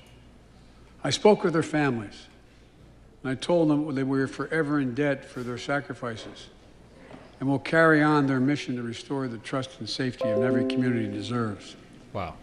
Like some of you that have been around for a while, I've worked with you on these issues for a long time. I know what works. Investigating crime prevention and community policing, cops who walk the beat, who know the neighborhood, and who can restore trust and safety. Let's not abandon our streets or choose between safety and equal justice. Let's come together and protect our communities, restore trust, and hold law enforcement accountable. That's why the Justice Department has required body cameras, banned chokeholds, and restricted no-knock warrants for its officers. That's why the American Rescue Plan that you all provided $350 billion that cities, states, and counties can use to hire more police, invest in more proven strategies.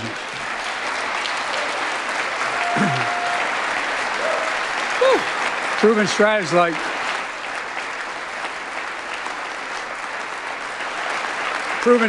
like community violence interruption, trusted messengers, breaking the cycle of violence and trauma, and giving young people some hope.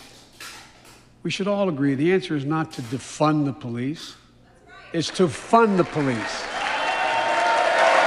Fund them. Fund them. Wow.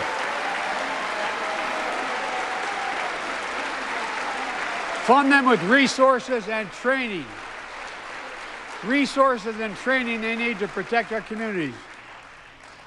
I ask Democrats and Republicans alike to pass my budget and keep our neighborhoods safe.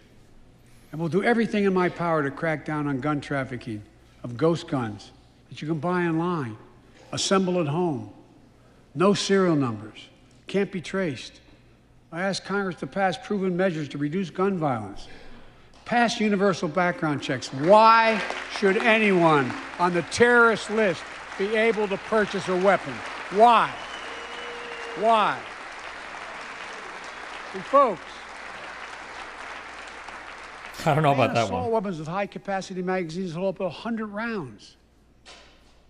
You think the deer are wearing Kevlar vests? Look, repeal the liability shield. It makes gun manufacturers the only industry in America that can't be sued. The only one. Imagine had we done that with the tobacco manufacturers. These laws don't infringe on the Second Amendment. They save lives. The most fundamental right in America is the right to vote and have it counted. And look, it's under assault. In state after state, new laws have been passed. Not only to suppress the vote, we've been there before, but to subvert the entire election. We can't let this happen.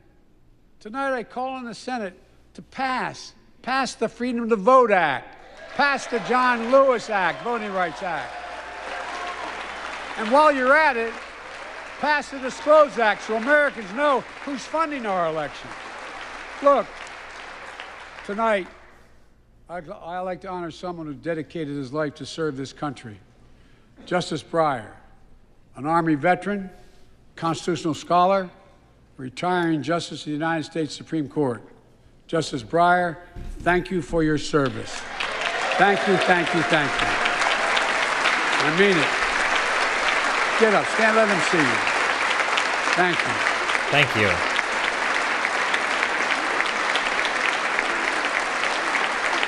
And we all know, no matter what your ideology, we all know one of the most serious constitutional responsibility a president has is nominating someone to serve on the United States Supreme Court.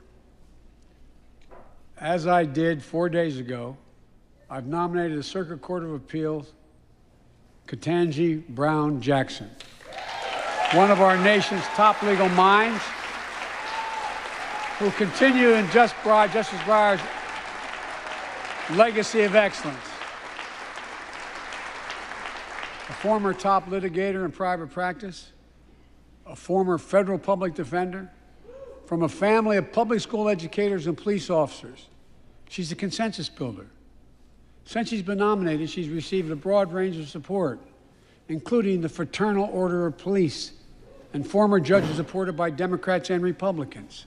Folks, if we're to advance liberty and justice, we need to secure our border and fix the immigration system.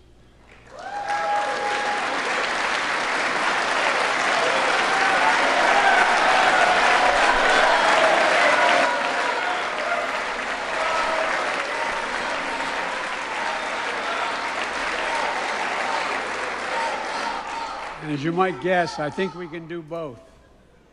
At our border, we've installed new technology like cutting-edge scanners to better detect drug smuggling. We've set up joint patrols with Mexico and Guatemala to catch more human traffickers. We're putting in place dedicated immigration judges in a significant larger number so families fleeing persecution and violence can have their cases heard faster, and those who don't legitimately hear can be sent back. We're screening, we're securing commitments and supporting partners in South and Central America to host more refugees and secure their own borders. We can do all this while keeping lit the torch of liberty that has led a generation of immigrants to this land, my forebears and many of yours. Provide a pathway to citizenship for dreamers, those with temporary status, farm workers, essential workers. Revise our laws so businesses have workers they need and families don't wait decades to reunite. It's not only the right thing to do, it's economically smart thing to do. That's why the immigration reform is supported by everyone from labor unions to religious leaders to the U.S. Chamber of Commerce. Let's get it done once and for all. Folks,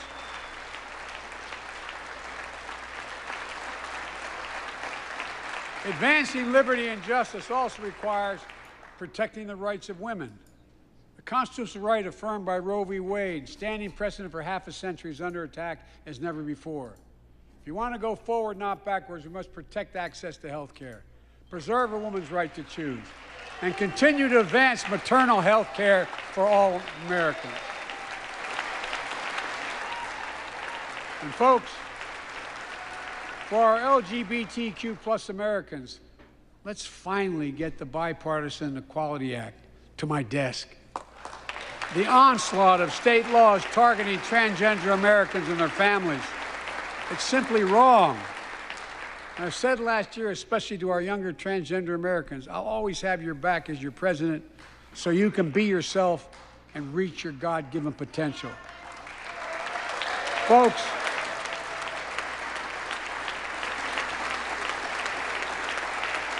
as I've just demonstrated, while it often appears we do not agree, and that we do agree on a lot more things than we acknowledge. I signed 80 bipartisan bills into law last year, from preventing government shutdowns, to protecting Asian Americans from still too common hate crimes, to reforming military justice, and will soon be strengthening the Violence Against Women Act that I first wrote 3 decades ago. And it's important. Woo! It's important for us to show the nation we can come together and do big things. So tonight I'm offering a unity agenda for the nation. 4 big things we can do together, in my view. First, beat the opioid epidemic. There's so much we can do. Just beat the epidemic, bro. Increase funding for prevention, treatment, harm reduction, and recovery. Get rid of outdated rules and stop doctors prescribing treatments.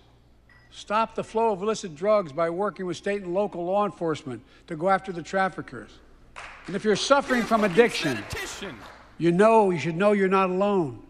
I believe in recovery, and I celebrate the 23 million Americans in recovery. Second, let's take on mental health, especially among our children whose lives and education have been turned upside down. The American Rescue Plan gave schools money to hire teachers and help students make up for lost learning. I urge every parent to make sure your school does just that. They have the money. We can all play a part. Sign up to be a tutor or a mentor. Children were also struggling before the pandemic: bullying, violence, trauma, and the harms of social media. As Frances Haugen, who is here tonight with us, has shown, we must hold social media platforms accountable for the national experiment they're conducting on our children for profit.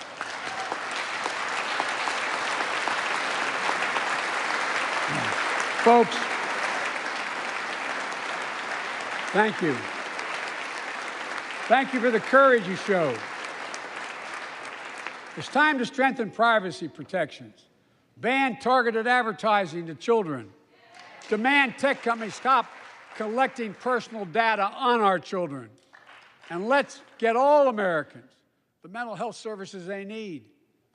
More people can turn for help and full parity between physical and mental health care if we treat it that way in our insurance.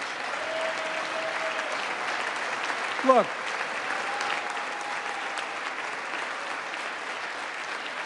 the third piece of that agenda is support our veterans. Veterans are the backbone and the spine of this country. They're the best of us. You're a genius. I've always believed that we have a sacred obligation to equip those we send to war and care for those in their family when they come home. My administration is providing assistance in job training, housing, and now helping lower-income veterans get VA care debt-free. And our troops in Iraq and Afghanistan have faced many dangers, one being stationed at bases breathing in toxic smoke from burn pits. Many of you have been there. I've been in and out of Iraq and Afghanistan over 40 times. These burn pits that incinerate waste, the waste of war, medical and hazardous material, jet fuel, and so much more. And they come home, many of the world's fittest and best trained warriors in the world. Never the same. Headaches, numbness, dizziness. A cancer that would put them in a flag-draped coffin. I know. One of those Jesus was my son. Major Bad Bogart. time to fucking say something. I don't know for sure if the burn pit that he lived near, that his hooch was near, in Iraq and earlier than that in Kosovo, is the cause of his brain cancer, the disease of so many other troops. But I am committed to find out everything we can, committed to military families like Danielle Robinson from Ohio, the widow of Sergeant First Class Heath Robinson. He was born a soldier, Army National Guard, combat medic in Kosovo and Iraq, stationed near Baghdad, just yards from burn pits the size of football fields. Danielle is here with us tonight. They love going to Ohio State football games.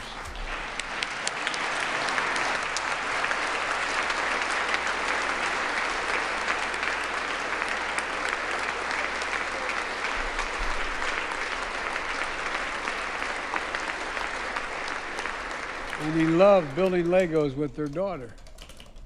But cancer from prolonged exposure to burn pits ravaged Heath's lungs and body. Danielle says Heath was a fighter to the very end. He didn't know how to stop fighting, and neither did she. Through her pain, she found purpose to demand that we do better. Tonight, Danielle, we are going to do better. The VA is pioneering new ways of linking toxic exposure to disease, already helping more veterans get benefits. And tonight, I'm announcing we're expanding eligibility to veterans suffering from 9 respiratory cancers. I'm also calling on Congress to pass a law to make sure veterans devastated by toxic exposure in Iraq and Afghanistan finally get the benefits and the comprehensive health care they deserve.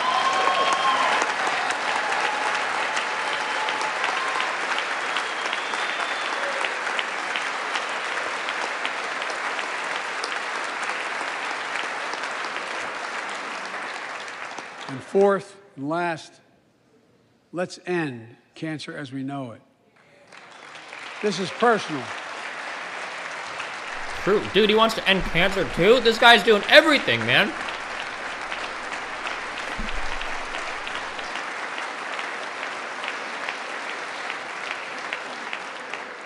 This is personal to me and to Jill and to Kamala and so many of you. So many of you have lost someone you love. Husband, wife, son, daughter, mom, dad. Cancer is the #2 cause of death in America, second only to heart disease. Last month, I announced the plan to supercharge the cancer moonshot that President Obama asked me to lead 6 years ago. Our goal is to cut cancer death rates by at least 50% over the next 25 years, and I think we can do better than that. Turn cancers from death sentences into treatable diseases. More support for patients and their families. To get there, I call on Congress to fund what I called ARPA-H, Advanced Research Projects Agency for Health, patterned after DARPA in the Defense Department. Projects that led in DARPA to the internet, GPS, and so much more that make our forces more safer and be able to wage war with more clarity. ARPA will have a singular purpose: to drive breakthroughs in cancer, Alzheimer's and diabetes, and more. A unity agenda for the nation. We can do these things. It's within our power, and I don't see a partisan edge to any one of those 4 things. My fellow Americans, tonight, we've gathered in this sacred space, a citadel of democracy, in this Capitol. Generation after generation of Americans have debated great questions amid great strife and have done great things. We fought for freedom, expanded liberty, debated totalitarianism and terror.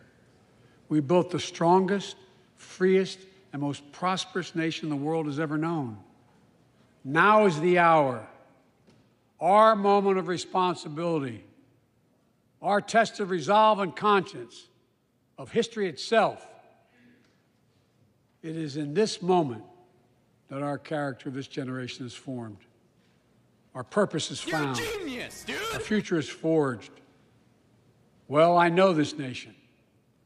We'll meet the test, protect freedom and liberty, expand fairness and opportunity, and we will save democracy.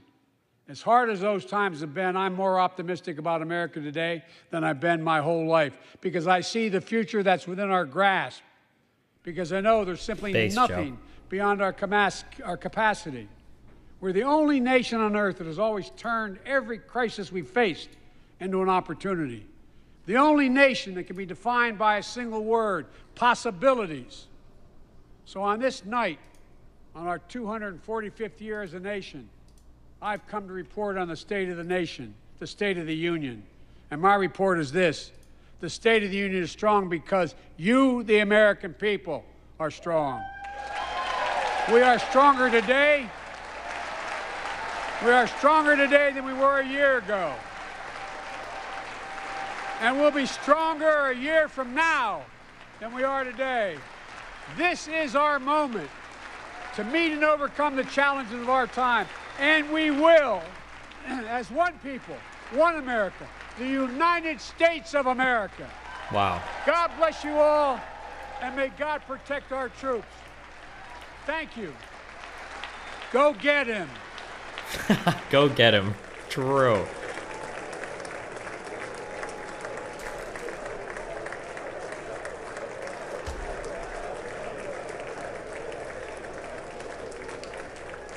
I haven't listened to a lot, or I think I've listened to other State of the Union. I just forget shit. Is it common? It feels like the scope of this was really big. Do you think it's better to focus on like one or two big like things of legislation you want to get passed rather than like, we're gonna cure cancer, we're gonna fix Ukraine, we're gonna do that? Like, I don't know. I feel like there's a lot of shit. But I guess it is the State of the Union, so usually they want to touch on like every cornerstone of what's going on in the country. I guess most of them are probably pretty broad. I think it's making up for last year getting canceled. Did it get canceled? Super canceled? I honestly don't remember. The last 3 years have been a blur to me.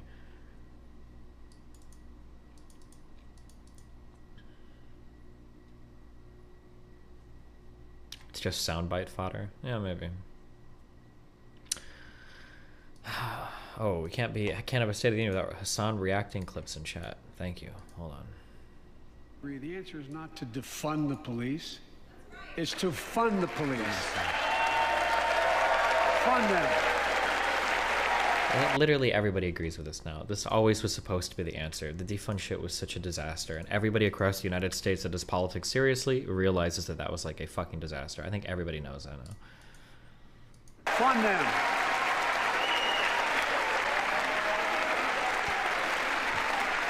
We never even got to defund the fucking police, and defunding the police was about like reappropriating some of those funds to social workers and the material conditions in which crime manifests, and they cried about it over and over again, and then the material conditions to which crime manifests.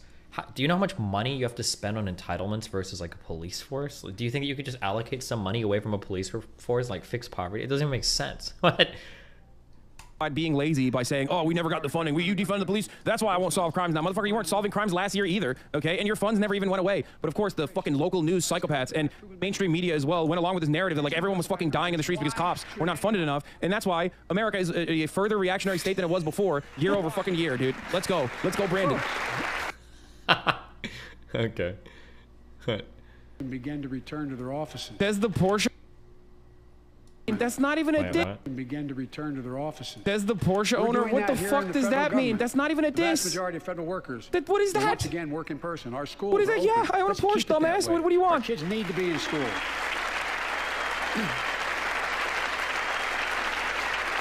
What a weird fucking pay.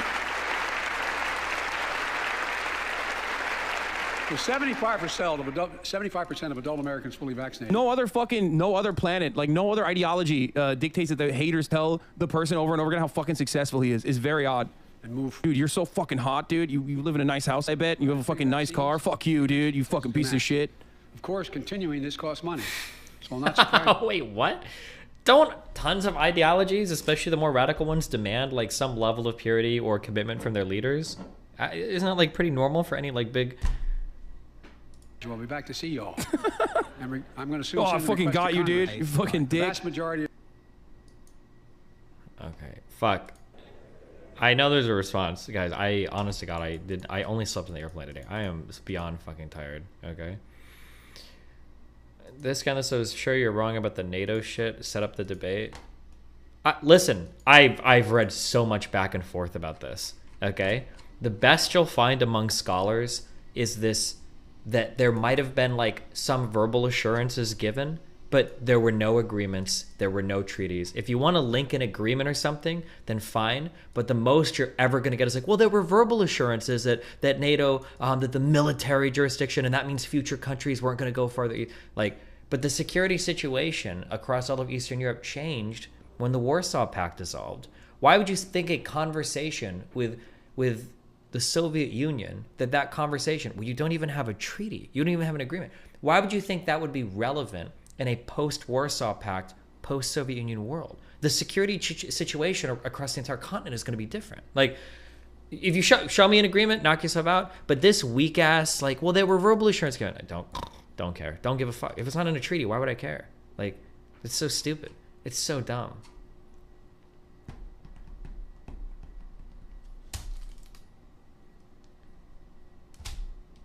Why wouldn't it be relevant? Moscow still has the same anxieties. Then it's on the Kremlin to negotiate something new, because there are actual agreements that were agreed upon with people, like the Budapest Memorandum, that were violated by Moscow.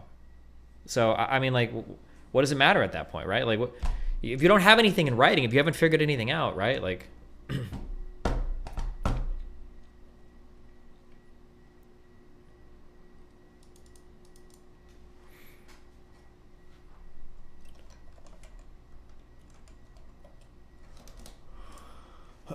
Is NATO strictly a defensive alliance? Wasn't the attack on Libya a NATO-led coalition intervening in the Libyan civil war?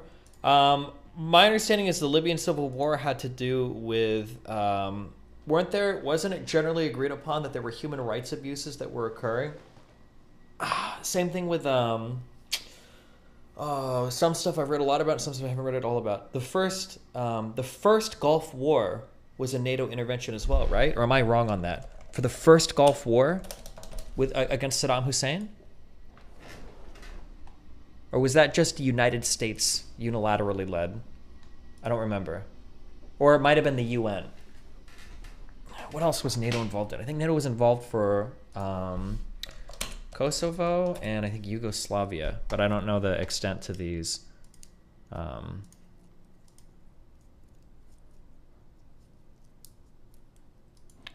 I have to read more if I have strong opinions on that or whatever.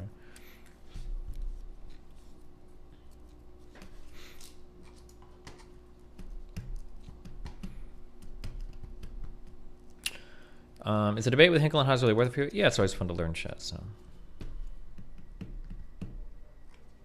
Chomsky interview on Russia, Ukraine. I don't know if I care that much. I'll listen for like 30 seconds. I'm so tired, dude. Scholar Noam Chomsky on my podcast, and I'm going to share some of the footage from that interview in this video. For my viewers who are unfamiliar with who Professor Chomsky is, here's a brief introduction, including manufacturing consent. Show, Professor. Let's be with you. So my first question for you today is one that I believe the whole world is wondering at the moment, and that has to do with the escalating tensions between Russia, the United States, and NATO. Considering the nuclear implications, what are your thoughts on this situation? Well, first of all, let's remember that this has been happening about every year, roughly at this time, since 2014, when the Maidan uprising led to a coup that overthrew the pro-Russian government and put in a U.S.-oriented government with U.S. backing, of course. Ever since then, every spring there have been... I'll do more specific reading into this, but I have not found a shred of anything that shows that the 2014... Like, it's slightly personal because I knew White Raw and a few friends, but I could be wrong because I do draw a little bit anecdotally from here. But I heard that from the 90s and onwards, Ukraine was a disgustingly corrupt shit show of a fucking country. He did not say that the U.S. caused it. You're permabanned for being a dishonest fucking loser. Kill your in a video game. Fuck out of here. When you say a U.S.-supported or U.S.-backed coup, the implication is razor fucking sharp, okay? Don't play that bullshit with me. Get the fuck out of here. Oh, shit. I need to go to sleep. Fuck, you guys are gonna piss me off. I can't do it. Sorry, here you go. Do you guys, dude, like, I'll get on stream and I'll say some shit like, oh, like, this girl pissed me off. And people are like, oh, Destiny, you're super misogynistic. And then someone will go down and be like, there was a U.S.-backed coup or blah, blah, blah. And some fucking retard in chat will be like, well, he didn't say they caused it. Here, go watch this guy. Love you. Divided Senate and a divided House, and he wanted to give